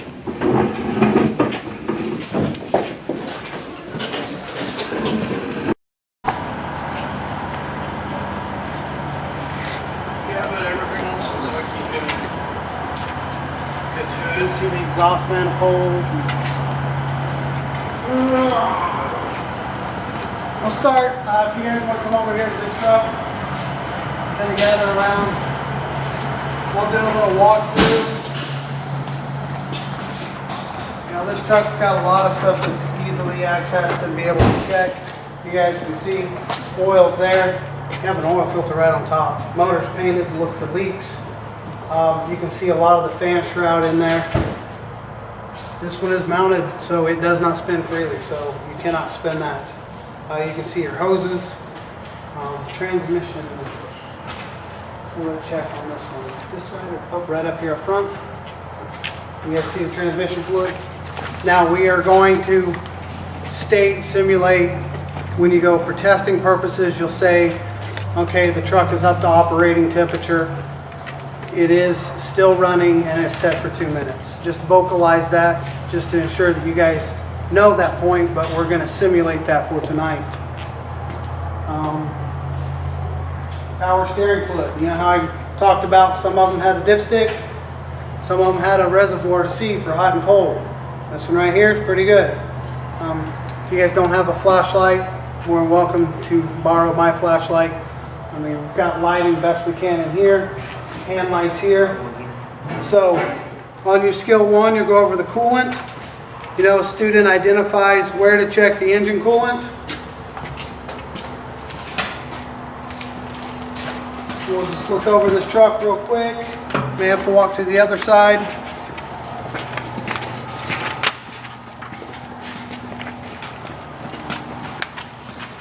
Remember in the class, I said there was multiple ways of checking the engine coolant.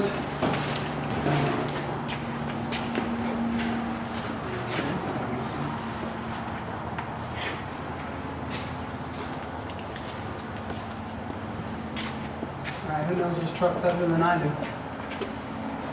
Anybody? All right, here we go. Yeah. This has a remote reservoir. It has a PEEP glass.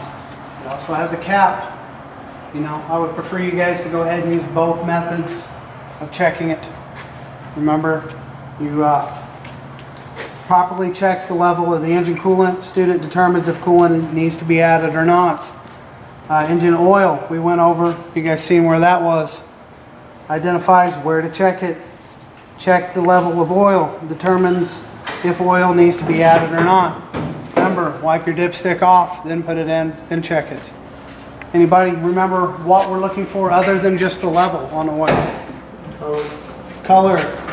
Anybody else? Check for leaks too. What else about the oil we might want to check? The texture of it. Smell. Those are some good answers. You guys paid attention. Good job. All right, power steering fluid. We went over just a second ago where it is on this truck. What type was it? Was it the dipstick type or marked reservoir? Determines if it needs to be added or not. Transmission fluid. Student identifies where to check it. Proper level. Remember, we're going to go ahead and just say those points of when we're going to check it. And who knows those points again? Running for 2 minutes in time. It's still Operating running. temperature, still running, and has been still for 2 minutes. Correct? All right. That is your skill 1, activity 1. I want you all guys just to kind of run through this one at a time. We can use the other one on some of the fluids, find where they need to be checked on the other truck. As far as the engine inspection, this one's going to be a little easier. You guys, turbo right in here, you know, we can see it here. It's kind of buried and covered up on the other. You guys can see the exhaust manifold right here where it bolts on. Remember the points we talked about, what you want to look for. What are we looking for on exhaust and turbos? Anybody? Discoloration. Discolorations, cracks, and nuts and bolts on them. All good points. So, skill 2, engine part inspection. The student inspects the overall engine for signs of leaks such as oil, coolant, transmission, power steering fluid, or fuel. You guys want to vocalize, okay, I'm looking at, you know, the painted block and I don't notice this or this, or maybe you do notice a little of this or that. Student locates and inspects the radiator for damage or defect. Remember the things on the radiators. We're looking at the tanks, we're looking for leaks, cracks, we're going to check the fins. Student locates and inspects the belts for damage and excessive wear. This truck is set up really nice to be able to get to all this. If you guys want to attempt on the other truck, you can. I would like you guys to at least look at it to see how much more of a compact, more complex check that you got to really try to get around and look at some of these. Student locates and inspects coolant fan for chips, cracks, or any other damage. Student locates the turbo, checks for damage, and locates and inspects the exhaust manifold for damage. So those are going to be our skills. If you guys want to line up and we can go through each one of these, make sure everyone gets a chance to do these. We'll go through them, and then when we're finished with that, we'll go ahead and we will go inside and finish up the lecture.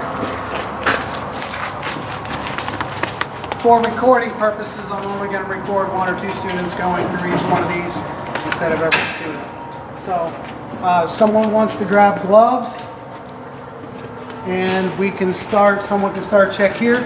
I'm going to record the first 2 of you going through this, practicing it, and then we're going to go ahead and shut down the recording. Unnecessary, everyone else will run through it. So, who's up? Chris, you're right here.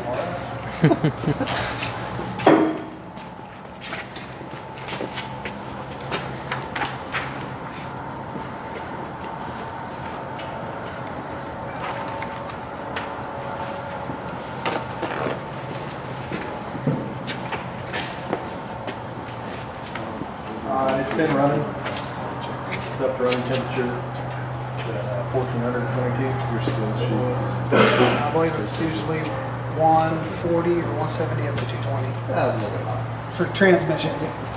Like, you're checking transmission first? It's been sitting 2 minutes. 2 minutes still running? Yeah. Okay.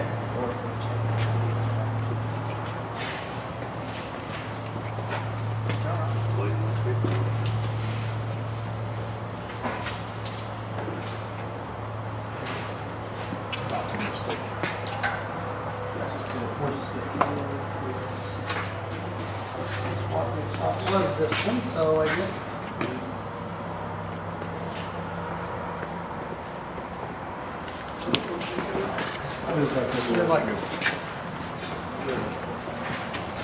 Ben, you were not accurate. Remember? Oh, that's right.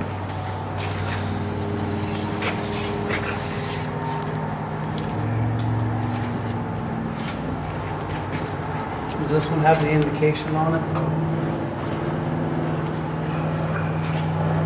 Line marks. There you go. This one does have the hot add, hot fill, and full cold. Now, some of these do have a line that if you check them on cold, they can tell you they're full on cold.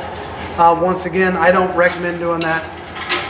The recommendation is to have it at operating temperature, but in a pinch, it does have a spot, this particular truck, to check on cold.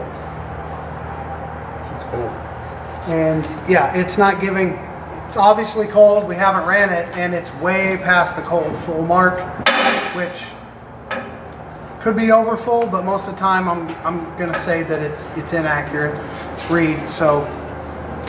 Well, James isn't let out because it's not running. Correct.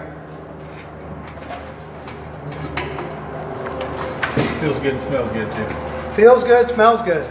When you were feeling it, what were you feeling for? Any grit, the metal shavings All right. specific. Smelling, when you're smelling it, what are you smelling for? I smell to see if it's burnt. Burnt. Good job.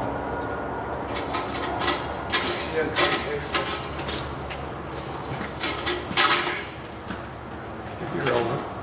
Case burn. Okay. More people. All right. Okay, while we're over here, there's another fluid that you can check. Coolant. Would you like a flashlight, please? So I got my sight glass there. Let's see if I see it. And then reservoir. Well, that's washer fluid. We need to check it up here too. All right. You want to climb up there and do that? Oh, okay. When you pop that cap off, you want to or can you reach it from the ground? Check the gasket there. Make sure Thank you, Keith. it won't crack. Some cool light. Your phone's almost dead, so your backup video is done. That's, Wow. That lasted long. you've got almost 2 hours of footage on here though.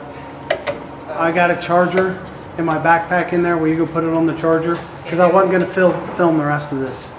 Okay, Okay, This portion, I will the rest of the class. okay.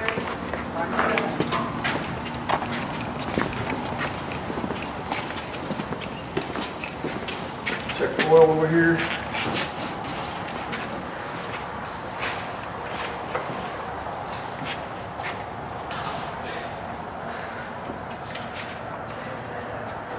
Yeah. So, is it this one? Yeah. Right here. Yep.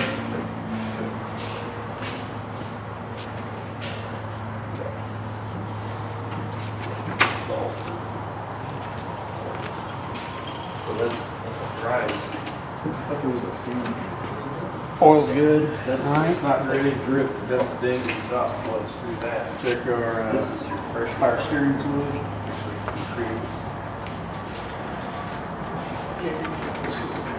If I can see here, so you don't. Okay. Sometimes opening up and looking still helps to verify on your clarity, your color, and smell.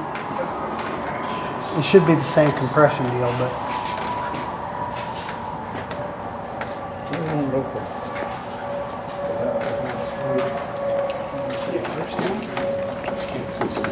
It may be seized.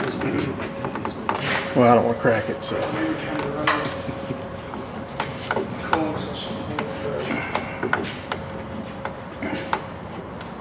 I'll break it. I'll on the department.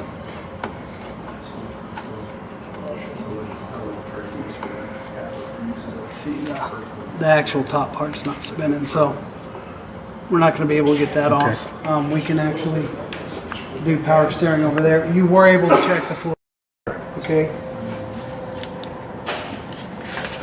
That's before fluids, isn't it? Power steering, transmission, coolant, and oil. Correct. So now we'll go over inspection of the motor, engine parts, overall engine for oil leaks and all that.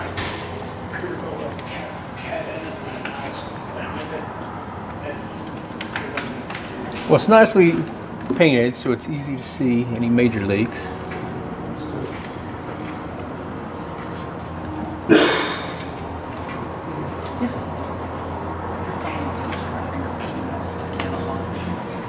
Probably place it.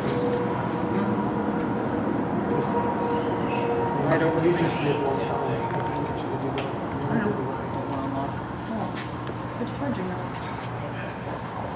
Okay, now you're checking the radiator, right? Yep.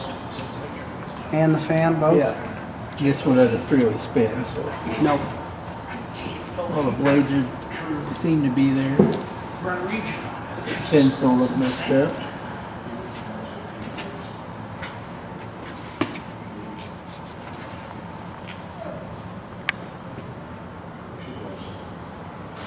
I'll go to the other side and finish checking. Okay. Yeah, you just add that. Now we need to go over there because the next.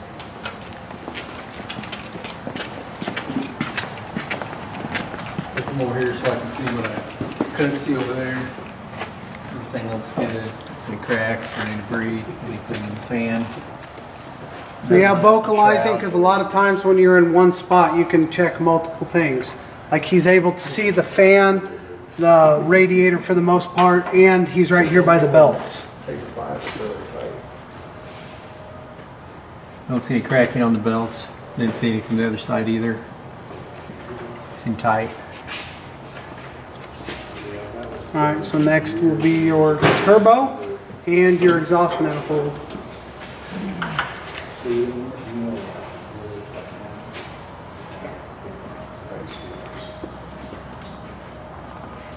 And this was a turbo, right? Correct. Yep, both sides of it. That's the exhaust side of the turbo, and then the other side is the where it pushes it into the intake. So what do you need to look for on your turbo and your I'm exhaust looking for manifolds? discoloring, loose bolts, cracks, warps.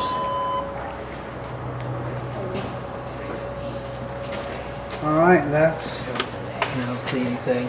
basically it. Who wants to go next? Practice your skills on checking your fluids. If you would tell me what the fluids are, when you check them, how to check them, and what you're looking for. Okay, so this is your power steering. Motor pressure. Yep. So since the top won't open, you're gonna shine it through. You're gonna be able to see it's full on the cold level since the truck hasn't been running. If you could pop the top and make sure, check the clarity of the oil in there, so you can see if it's been, it's burned, or if it's getting old or whatever. You can see if it should be like a oil consistency color wise. So we're gonna check the oil now. We're gonna pull it out, wipe it off.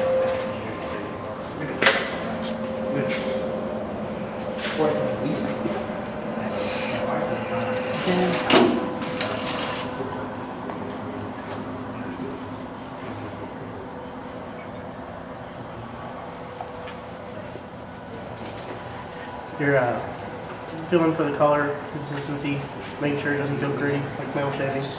What would be your opinion on the color of this oil? It's old and needs to be replaced. All right. Did you feel any grit or metal shavings or anything in it? And then you always go off of on the when you pull it out, it'll be usually two different heights levels. You always go with the lower level. That's where the true level will be. but the oil level was good. It's just old. So no need to add? No need to add. If we were to add, what would be the best procedure for adding fluids? Make sure the truck's cool down, or cool, oil, and then go back in and recheck it. After adding. Little amounts of time Yeah, rechecking? yeah, don't just dump the gallon in All right, there. thank you. And if you need to add, it's right down there. There's your adding point. Same with the All other. right. So power steering, oil, sir. what other fluids do we need to? Transmission and your cooler. All right. On this side.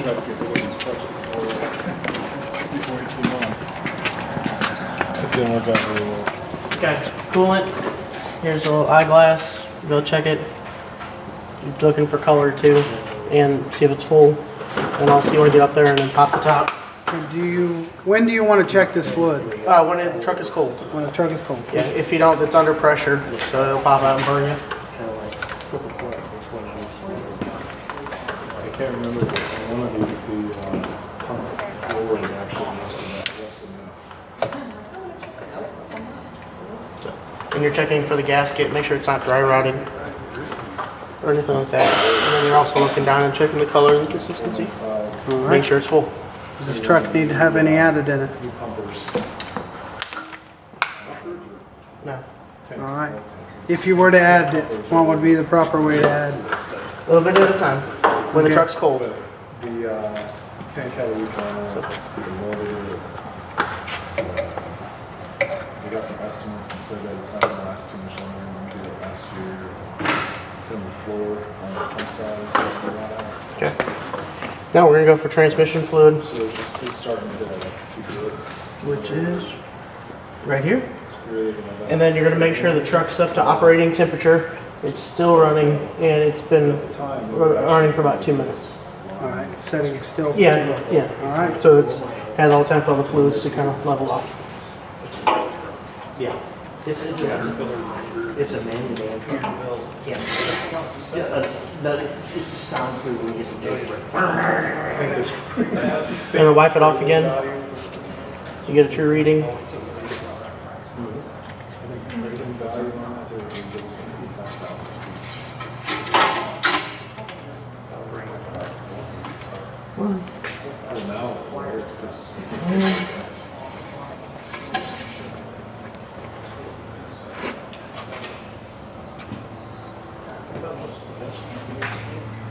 Oil level's down. So it's a little above the cold level. But the truck's not running, But- it's simulated, yes. it's running, so. But then you're gonna take and you're gonna feel it. Make sure you're not feeling any gritty from the metal shavings of the transmission or anything like that. And you're checking the color, consistency, making sure it's red. You're smelling it, make sure it's not smelling burnt. Yeah, that's an important one on the transmission. Transmission fluid is good to go.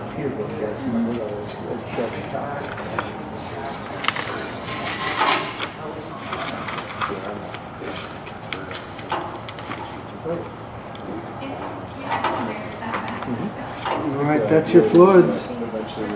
We want to go over engine inspection, main Yeah. components. Overall engine first. Okay, overall engine, it's painted yellow, so you're going to be looking, it's painted to help you identify leaks. So you're going to go through and basically look around the whole motor on both sides and looking for any black marks. So you can tell right here, maybe the head gasket's leaking a little bit.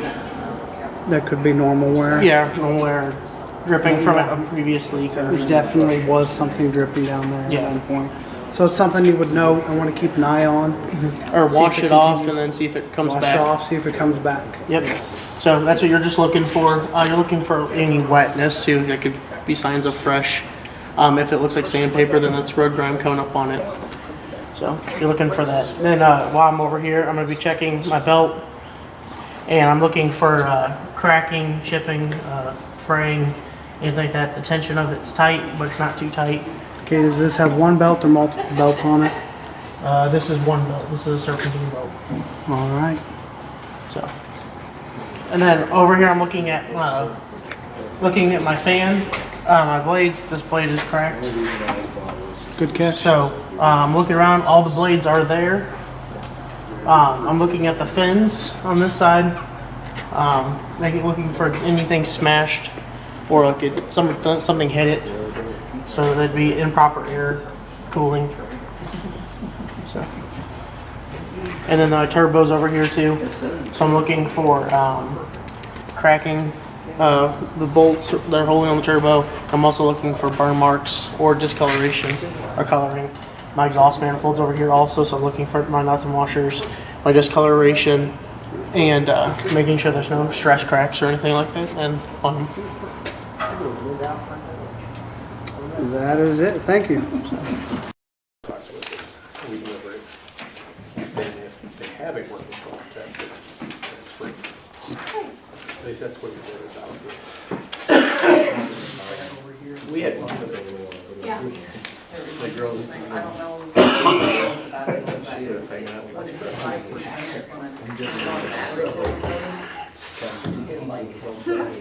Freaked out and shut down. Back when younger days. Well,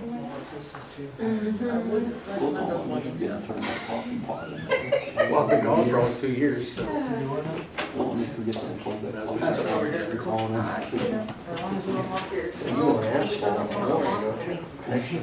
know about this.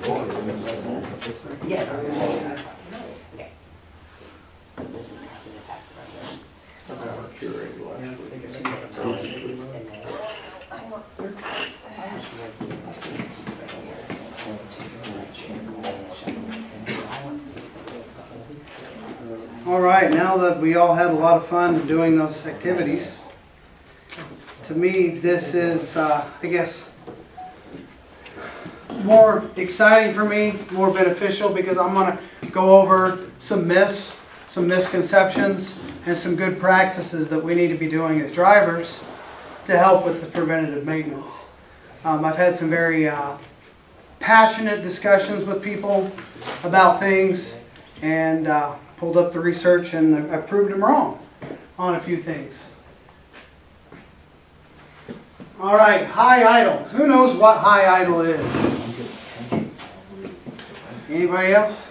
Jeremy? It is when your engine is higher than normal idle. Usually it is to help the engine to warm up.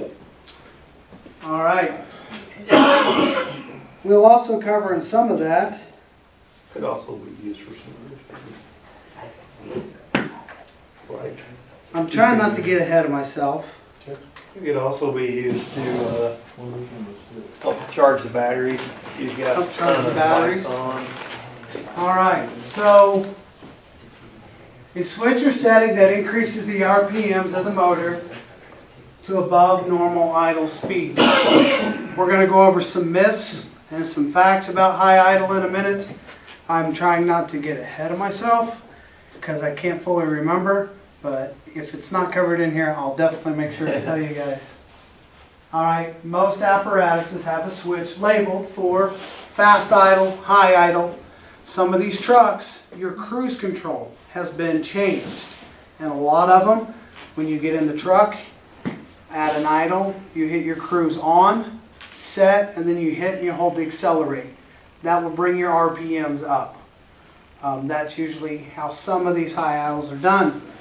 Once again, know what your apparatus does, what your apparatus has. A lot of them, high idle switch.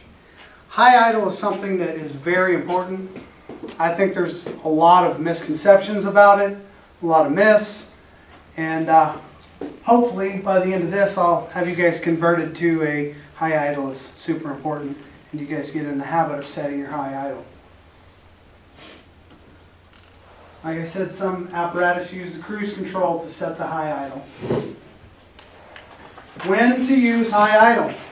High idle should be used anytime the apparatus will be at an idle speed for more than 2 to 3 minutes. There's an exception. It's when the truck's in pump or the cool down period. We'll talk about that later. So, if you're going to pull up, you're in the engine and you go on a med call, you're going to pull up, set your high idle. If you're going to the grocery store, leaving it running, set your high idle. Anytime that truck is going to be there for more than 2 to 3 minutes at an idle, it's important. I will explain. High idle ensures proper oil pressure and lubrication when setting for extended periods of time. Most of your trucks, you can get in and at a normal idle, once you're warm, once the truck's warm, fluids are running good, your oil pressure on most of them is going to read 20, sometimes some of them get up to around 30 psi. 20 to 30 psi seems like quite a bit, but for that great big diesel motor, that is not enough oil pressure to ensure you're properly lubricating the top of your motor. What's at the top? Your valves, your cams, sometimes even the piston stuff. So 20 to 30 psi, usually, most of your trucks are going to run at a regular idle. Now, does it lubricate the motor? Yes. Does it lubricate it efficiently? No. You hit the high idle, you can watch that oil pressure on most of those trucks go from that 20, sometimes 30, up to 40 and 60 psi, just by changing to a high idle. So that higher psi is ensuring that your oil is getting to all the parts of your motor and lubricating properly. Very important. This low pressure, low idle, is it going to make your truck break down tomorrow? Probably not. But is it going to damage your truck over a period of time? Yes. I'll relate it to the medical field. Blood sugars, diabetics, what's dangerous? Low, right? But high blood sugars will do a lot of damage, but over a long period of time. You may feel fine, you may not know what's going on, but you're damaging yourself. That truck may sound good, it may run fine, it may be fine, but in the long run, if you're not properly lubricating it with high idle, you're damaging your trucks. I've been bad in the past and pull up on a med call. Oh, we're just going to be in there for a few minutes. Don't set the high idle. I'm damaging my truck. 30, 40 minutes go by. EMS is delayed. Your truck's been sitting out there at a low idle with a low PSI, not properly lubricating itself. High idle increases water pump and coolant fan speed, ensuring proper temperature regulation of the engine. You said high idle can warm them up. High idle doesn't necessarily warm the truck up. It actually can be counterintuitive to what we think, can ensure that that truck's going to stay cool.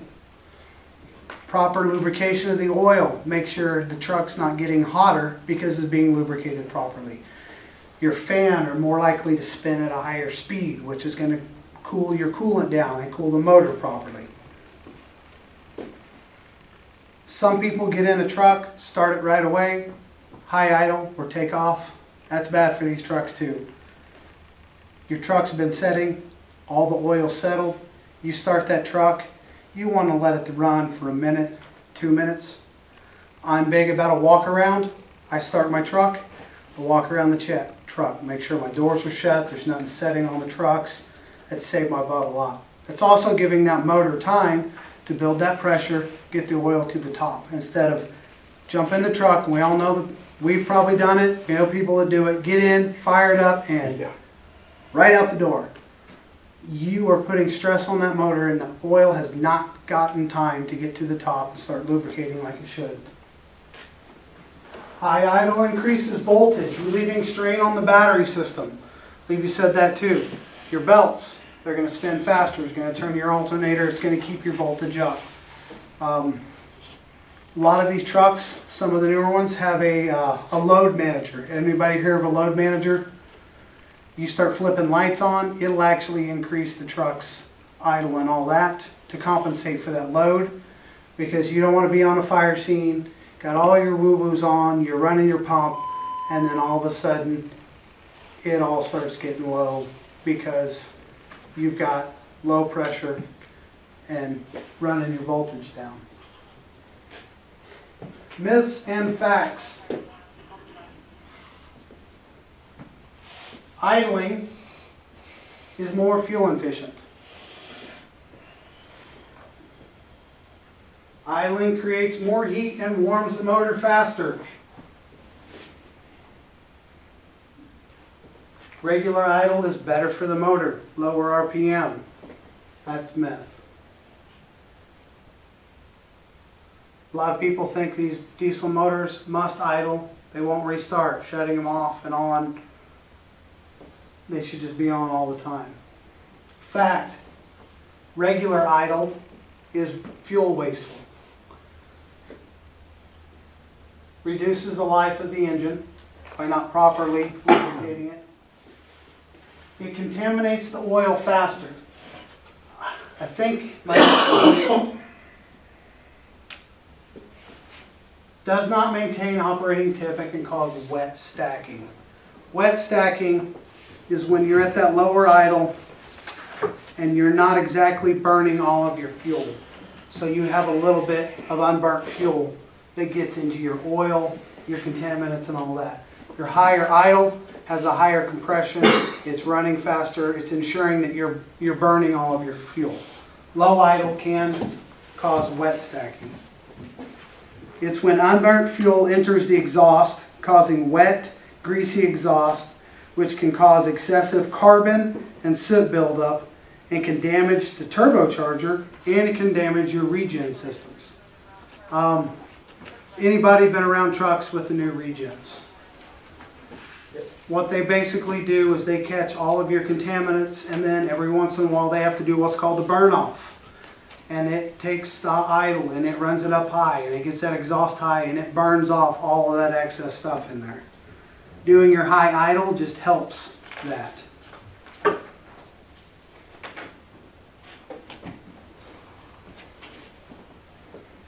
All right, this is a big one. A lot of people argued with me on this. Proper cool down. Before you shut the engine down, allow 3 to 5 minutes to cool down. This right here is the entire reason I designed this class. When I was with Battlefield, there was an issue with some of the cap motors. Part of it was a cooling issue. I don't know if you guys were part of new. Battlefield blew 3 head gaskets on 2 of their trucks. Nixa blew a head gasket on one of their trucks. Willard blew 2 on their engine. And I believe Springfield blew 3 or 4. Just a little bit about part of that is they put, I cannot remember the model number, but they put a semi-motor, cap motor in that was designed for over-the-road trucks. Over-the-road trucks constantly run 60 plus mile an hour for long periods of time. So they get a lot of airflow. So with that airflow, they were able to cut corners, put a smaller cooling system on it. Well, you take that smaller cooling system and that motor and you put it in a fire truck. How often do you get above 60 mile an hour for more than 30 seconds to a minute? Not very often. You're not getting the proper airflow or cool down. Pair that with not letting the proper cool down before you shut the engine down, you start blowing head gaskets, you tear trucks up. This even to go for a lot of your older cab overs. Some of the international cabs and those motors have preventative maintenance stuff built into, so the cool down's not as important. But when we started buying new KMEs at Battlefield, they were big about the 3 to 5 minute. The new Smeal engine that we bought at Lebanon and we've been running, they're very adamant about the proper 3 to 5 minute cool down. A lot of guys don't like it. I know it's a pain in the butt. You get back from a call, you pull up to the door, get ready to back in. I do this every time, ask my crew members. Timer on my watch, 3 minutes, go. Set there at an idle, let it cool down. It sucks. You're in the middle of dinner, you pull a call, you come back, who wants to sit in the truck for another 3 minutes? Some guys got to use the bathroom. Well, guess what? Go use the bathroom, come back, your truck's hit a cool down period. Been a big argument, but I'm getting ready to show you some of the reasons why it's very important.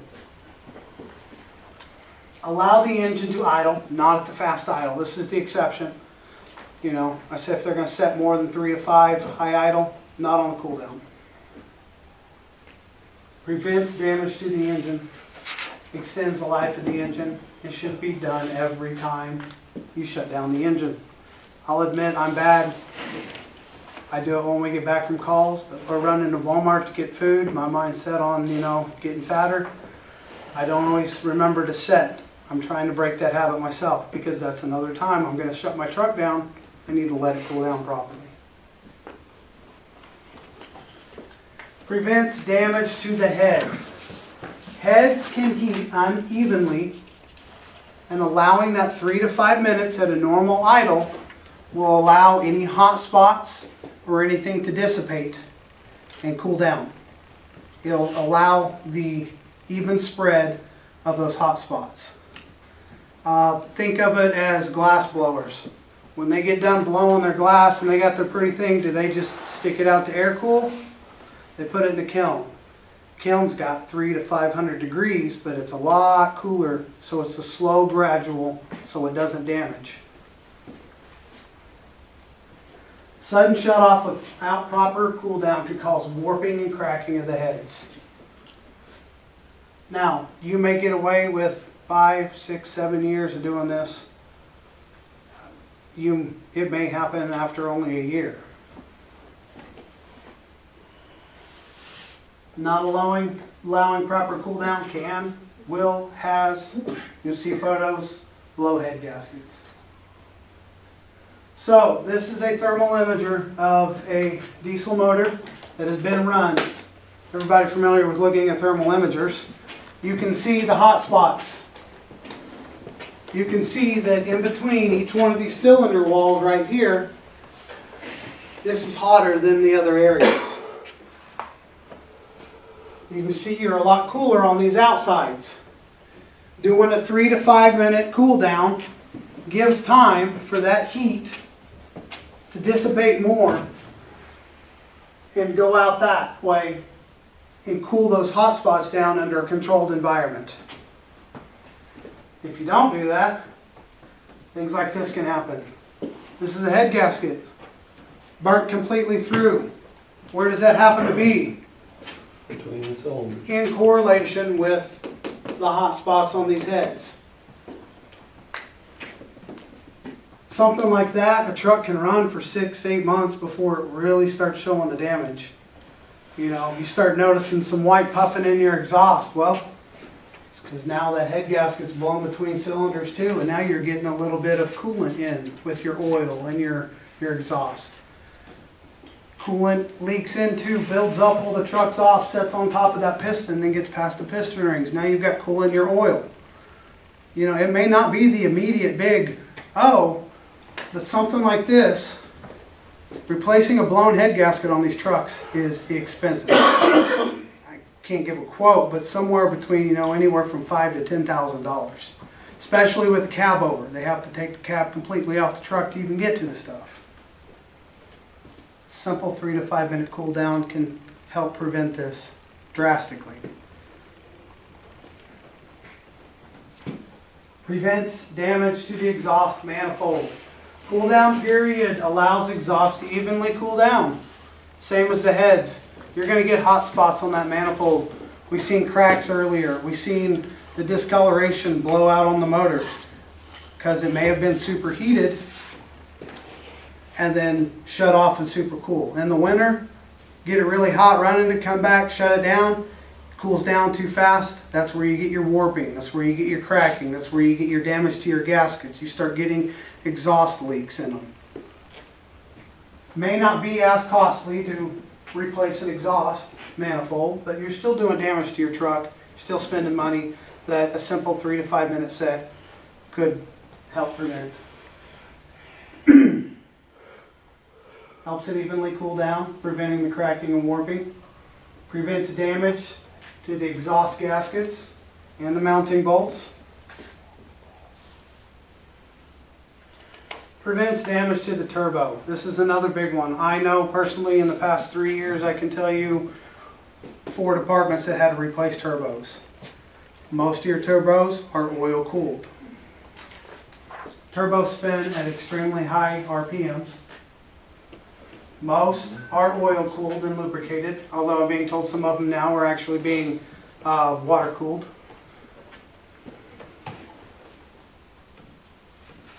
Your cool down period allows your turbo at a slower RPM, allows the oil to lubricate the bearings. So you think about it, you just come down the road, got back from a call, park in, shut it off. That turbo, one, can still be spinning, and two, is still really hot. Well, if the turbo is fed by the oil system, you just shut your motor off. Your oil pump's not working and it's not getting the oil. There's a lot of burnt bearings, seals, and damaged turbos because they weren't allowed to slow down and cool down and get properly lubricated when they're hot.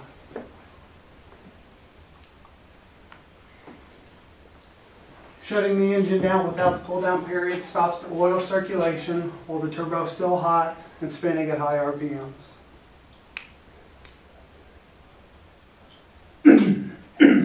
This is a little diagram that I got to show you the basic workings of the turbos. You can see your hot air from your exhaust is going to come in here. It's going to spin through, come through here. Your exhaust is going to force and spin this fan.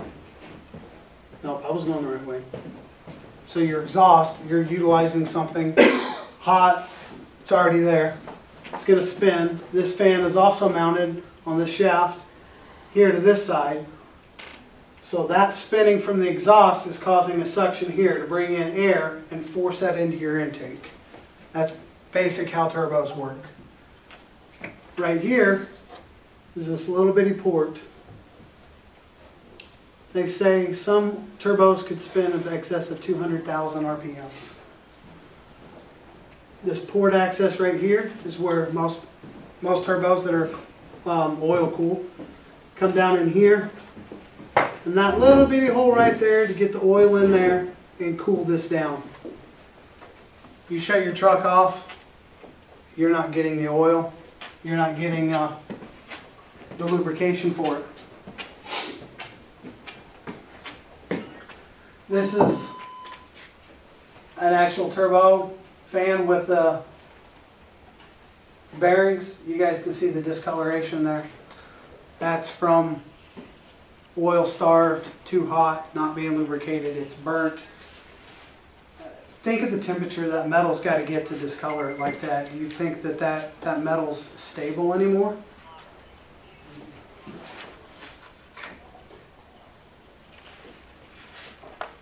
All right. Kind of pushed through our break. I apologize for that. We'll just add that in a minute before we go do our skills. Does anybody have any questions over high idling, practices, turbos, anything like that? Has anybody here done 3 to 5 minute cool downs on your trucks when you get back? Has anybody known about it? I mean, has anybody ever told you guys why the benefits are, or just because you should do it? I've been told that you shouldn't shut it off immediately, but I haven't been told any time span of how long it should sit. I was told a few years back, and then when we started buying new trucks, we paid the mechanics. After we bought one and tore it up, paid mechanics to come down and do an in-service, and they really hammered on this. It's like, guys, we can't stress, this is the most overlooked, and people aren't doing it. I've gotten quite a few people on board to do it for our new trucks, where I'm at. But the old trucks, they're not doing it. And to me, it's just as important. We've got a truck that has had coolant leaks and radiator issues, and now we just found out that the head gasket's been blown. The truck's been in service for 12 years, and to my knowledge, not once has been a 3 to 5 minute cool down to help prevent head gasket blow. We got some of the guys say, okay, I'll watch our new fancy engine, has an exhaust temp.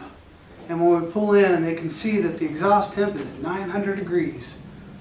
And if you set, it'll usually go down around 4. So as soon as it hits 4, I'm good. So that's great for the exhaust manifold, but what are you doing to ensure that the head's got the proper cool time? What are you doing to ensure that the turbo? You're just looking at one factor, I'll admit, I get back at 2 a.m. and it's been the third call of the night and I just want to go to bed. I don't want to sit there. But really, what's an extra 3 minutes? If it can save thousands of dollars, if it can help ensure that that truck is gonna be dependable, because my life may depend on it. Anybody else? Questions? Come on, you gotta have some, throw them at me.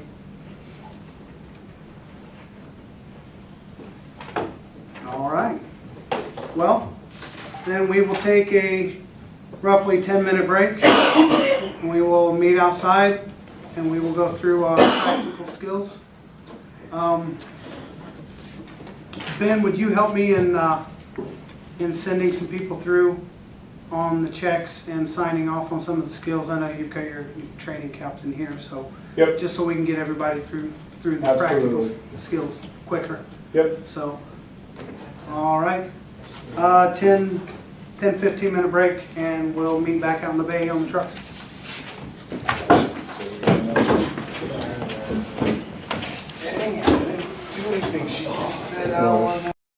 You guys are watching, right? All right, reporting purposes, battery life purposes, we're only going to record a couple of students performing their test. Okay.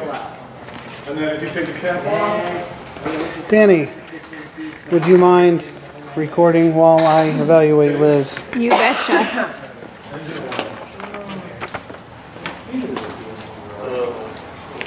I guess I need my pen. Am I recording right now? Is that what the okay? Thank you for not cursing. This time.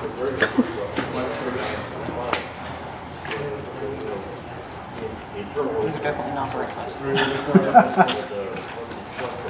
Okay, I should have pointed out that at the end of each skill, it's got a spot for the student's name date. Yeah, well, it's up there. Sorry. That's where we're at. That's fine. All right, so skill 1, objective, given a fire department diesel engine apparatus, student shall perform 4 fluid checks of the engine with 8%. Okay. So you go at it and I'll evaluate which ones you. Okay. So I'm on this side of the truck. So the first one to look at. This has markings on the side, so I can visually tell this one you check. This one has gauges for hot and cold both. Flashlight on the side. I can visually see with the light that we're right here at full. Cold engine is cold. That's full. So this is adequate. Got the oil dipstick here. Oil's going to be checked. Out entirely. I'm going to look at it to see what kind of markings I have on the end of my dipstick.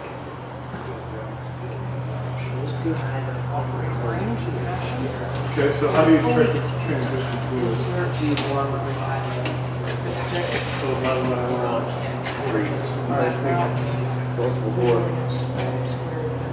Okay. It's old oil, juice for change, but I feel no grit. And then now you go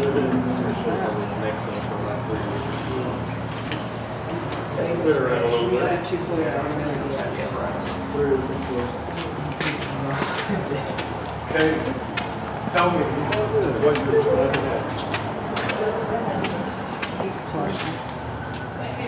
I was not on this side of the truck for the transmission fluid. Would you like this flashlight? Okay, this makes me really happy. I'm really enjoying this. Gonna make Step stool right here next to you. No, I want to get in there and Okay. I can't. Okay, so I've got trainee fluid. My truck is on. It is at operating temperature between 140 degrees and 220 degrees, and it has been idling for at least 2 minutes before I check the transmission fluid.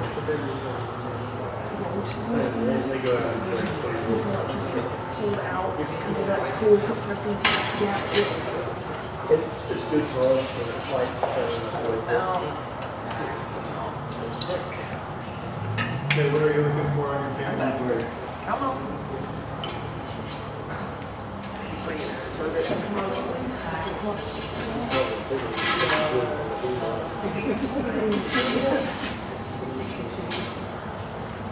Okay.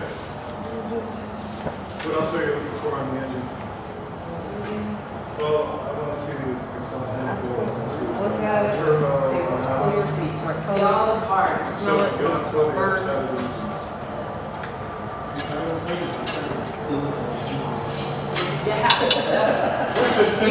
You get those a lot easier.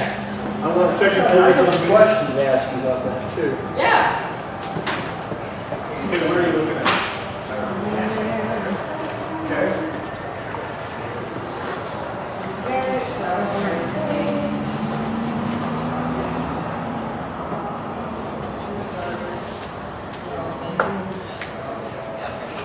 Your flashlight's gonna be disgusting.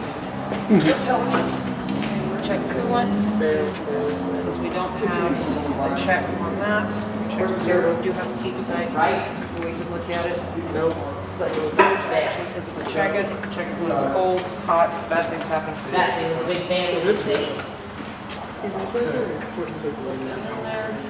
Huh? Is that Adequate right level of coolant. Well, I don't know how you don't know what I they just failed just because I failed my first Stops exam. turning. Ensure that it is. This is called Bible Ben. This is, there you go. All right, good job. Skill number 2. Does anyone else have to go? Yeah, everyone's Go to the got fire it. department apparatus, diesel engine apparatus shall inspect 6 key engine parts for damage, as instructed in the course with 80% accuracy.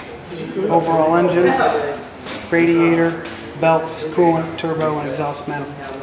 Hey, just remember the next quiz. So first thing I'm gonna do is I'm gonna come over here, I'm gonna visually inspect the engine itself. Most of them are painted so you can see if there's any obvious leaks. This one I'm seeing some leaking.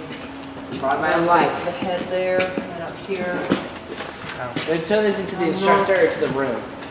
Hang on until when we're done here, we're going to go in for written test and course eval. Not seeing any additional leaking. You're killing me. It's required. It's required. It's required by instructor too. For safety consistency, I'm going to continue checking for leaks on the other side, but while I'm here, I'm going to check what else I can see on this side. All right. I'm going to check what I can visually see on this side of the radiator, checking the fins, looking for leaks, looking for wetness, looking for cracks in the shroud, housing, whatever I can see on the front side. Check the transmission. My fan, this blade, this one does not turn. I'll inspect every fan blade that I can physically see. There's no obstructions inside the shroud. The belt right here, no adequate tension on that. And what I can see on this side, I don't see chunks missing, I don't see any cracks, frame, just to the. I'll go to the other side and continue.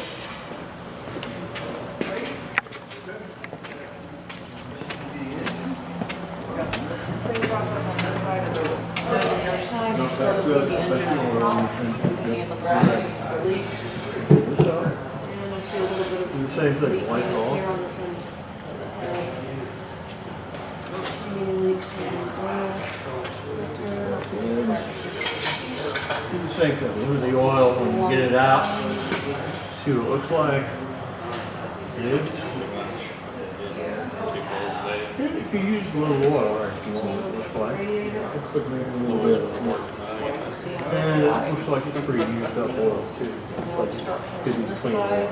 I see no issues with the fan blades on this This is side. the black. There's black gold and then there's black gold, and that ain't Texas tea like the Beverly Hills.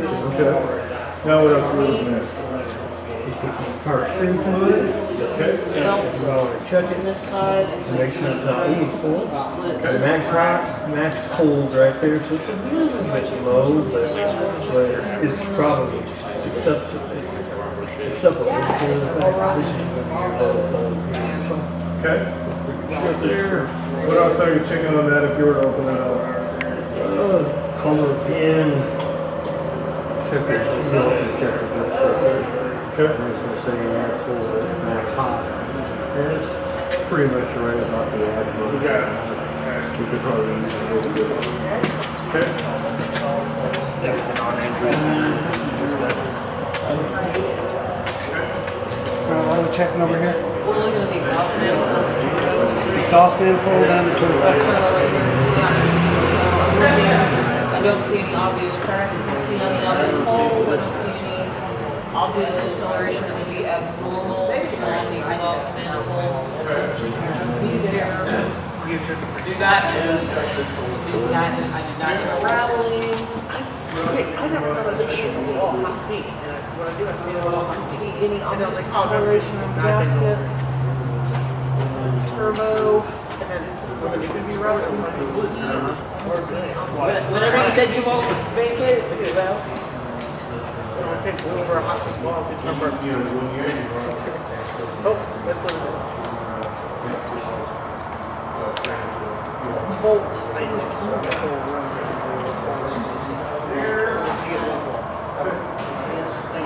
It's not shut off. Maybe the problem is I'm trying to get my floors down, I guess, before the Sunday. did you see our new floors? Because they're going, the floors are going. It's See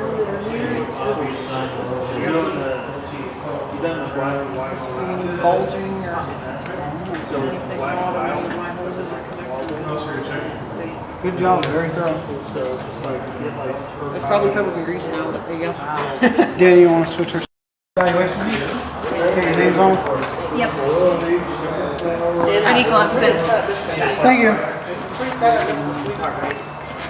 Dude, I tell you can raise any time. If I need the car back, tell your old buddy to get my car back.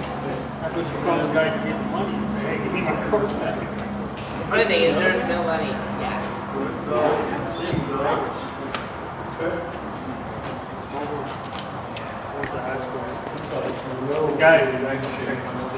All right, Danny, we're going to start with skill number 1, given an engine apparatus, you perform the 4 fluid checks on the engine with 80% accuracy. But you check a photo of it. You can do them in any order you want. Here's a flashlight if you would like. Thank you.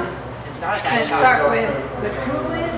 I'm gonna check my gauge. the passport line. I can always just make sure that's in there. There. But I know that last Come up here. pro line didn't pass it in 2 years. Yeah, I know the new shop. I took my truck there.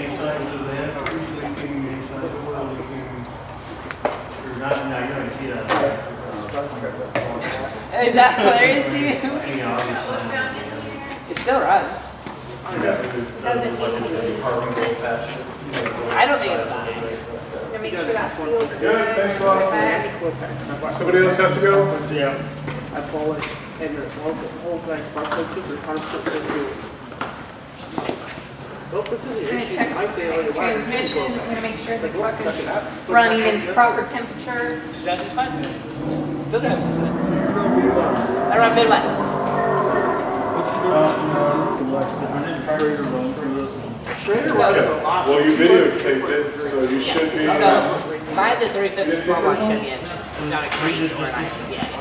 Sorry. That's basically the big difference. And that's mine's the same. I think they can have changeable rear ends. Mine has to be consistent. The 9X4. Other than that, mine's. Alright, so I'm gonna start off with checking my. Absolutely. Oh yeah. Eric, you know Eric Turner? He races the division. No, you know, I watch it from all of those, and I follow them Hoffman. Yeah, yeah. Hoffman won 19 races in a row. He calls his car a shit box. Do you watch Late Model Series very much? Yeah, a little bit here and there. You know.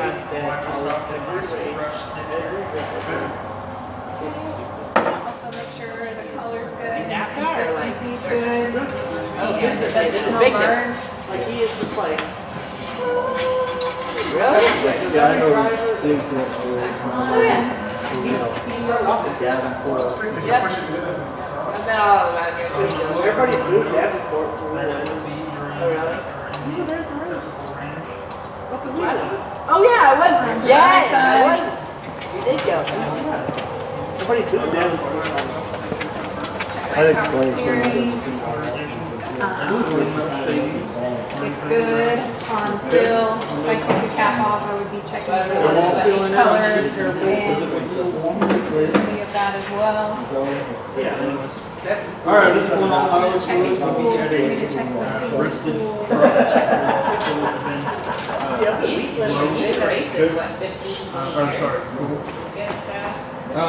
Yeah, we saw Hudson. Hudson and Gilman. I'll check my power steering.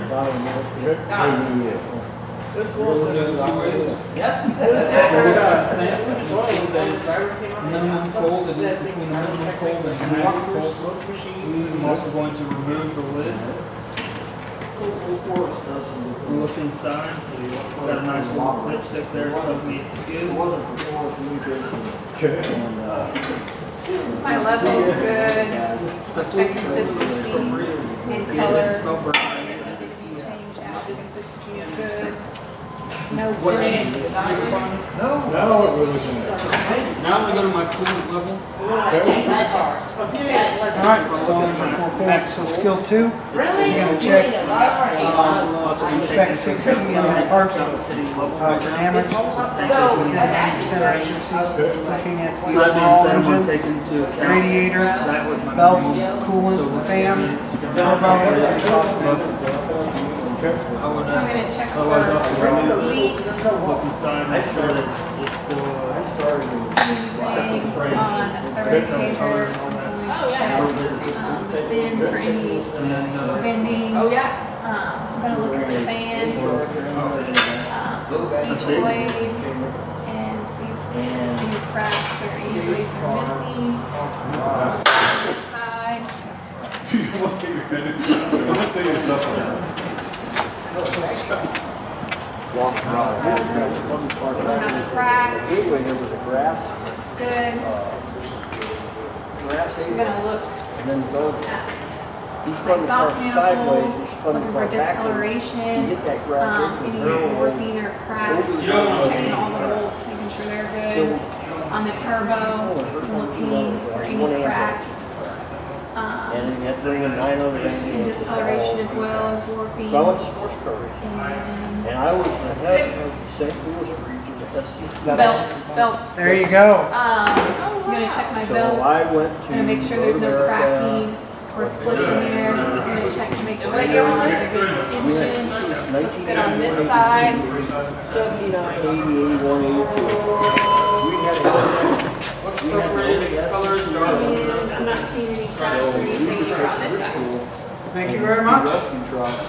I know the racetrack. They're wrong in every door. All right, thank you guys for participating in the class. We have 2 more things to do, very important.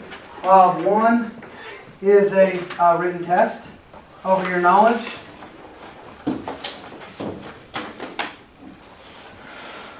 And then after the written test, like most classes, is a course instruction and a evaluator instruction review. These guys, these are, if you guys make sure to take these pretty serious, any way to actually look at this course, see what's weak, see what may need improving, see what was good. This is how we find if these courses are effective. This is a big tool for us to look at and, you know, hey, I need to change this. They're not catching on to that. Hey, don't let this guy teach again because he rambles on and on about cookies and trains. So, you know, if you guys go ahead and fill out your courses, your tests, take them, then your evaluator. Yeah, it does not ask for name, it's anonymous. Then we'll put up here, if you guys want to turn them up here, then I'll have a pile for your signed off skill sheets. If you guys can put those there. And I appreciate you guys for taking the time to come in here and participate in this. I hope you were able to take something away from it. I know some of it was basic, but you know, I feel that there's some really good nuggets of information in here that I hope you guys can go back and share. Once again, I'll throw out the disclaimer. Anything that I've taught you here, make sure it's in line with your department's policies and procedures and manufacturer's recommendations. I don't want anybody to go back and say, hey, I learned this, I need to do that, and that's in a violation of what your department does. There's proper ways to bring that up, propose changes, explain, you know, if anybody wants to ask me questions, have me explain my knowledge, you know. But I don't want you guys, you know, breaking policy, procedures, guidelines, or manufacturer's recommendations. So, thank you very much. Thank you. Does everybody have pens? No. Only because you yanked this one. I didn't prepare. How many pens do we need? I've got some. At least 2 right There's now. 4. Those are American Family pens. Oh, man. This course was not sponsored or, you know, Or endorsed by American Endorsing Family, American but you can Family. take the pen with you. but if you need an agent, I hear there's one. You can take the pen. American Family. Oh, wait a minute. No, that's right, Jamie, you got it. Go ahead. I don't see that. Please don't hand me your trash cutter. This is not high school or I can bend separate. We almost made it all class before I had to separate you two. I don't, Almost is the real question. right?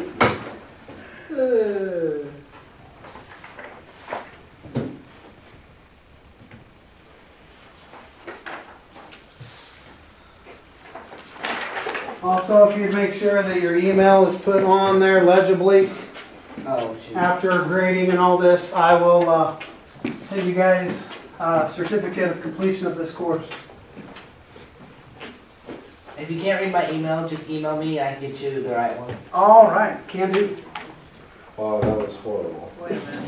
So if you can't read the email you? Yes. Dad joke for the win. By the way, He's getting a head start. I'm gonna have to.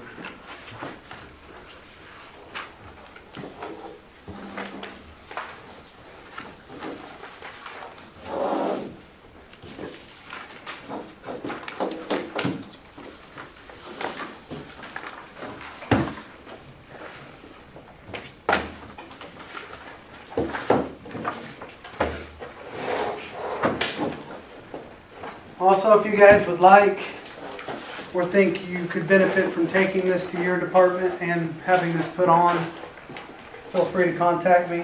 I can get you the information and set you up. This is designed for an Instructor 1 to be able to take and teach the course.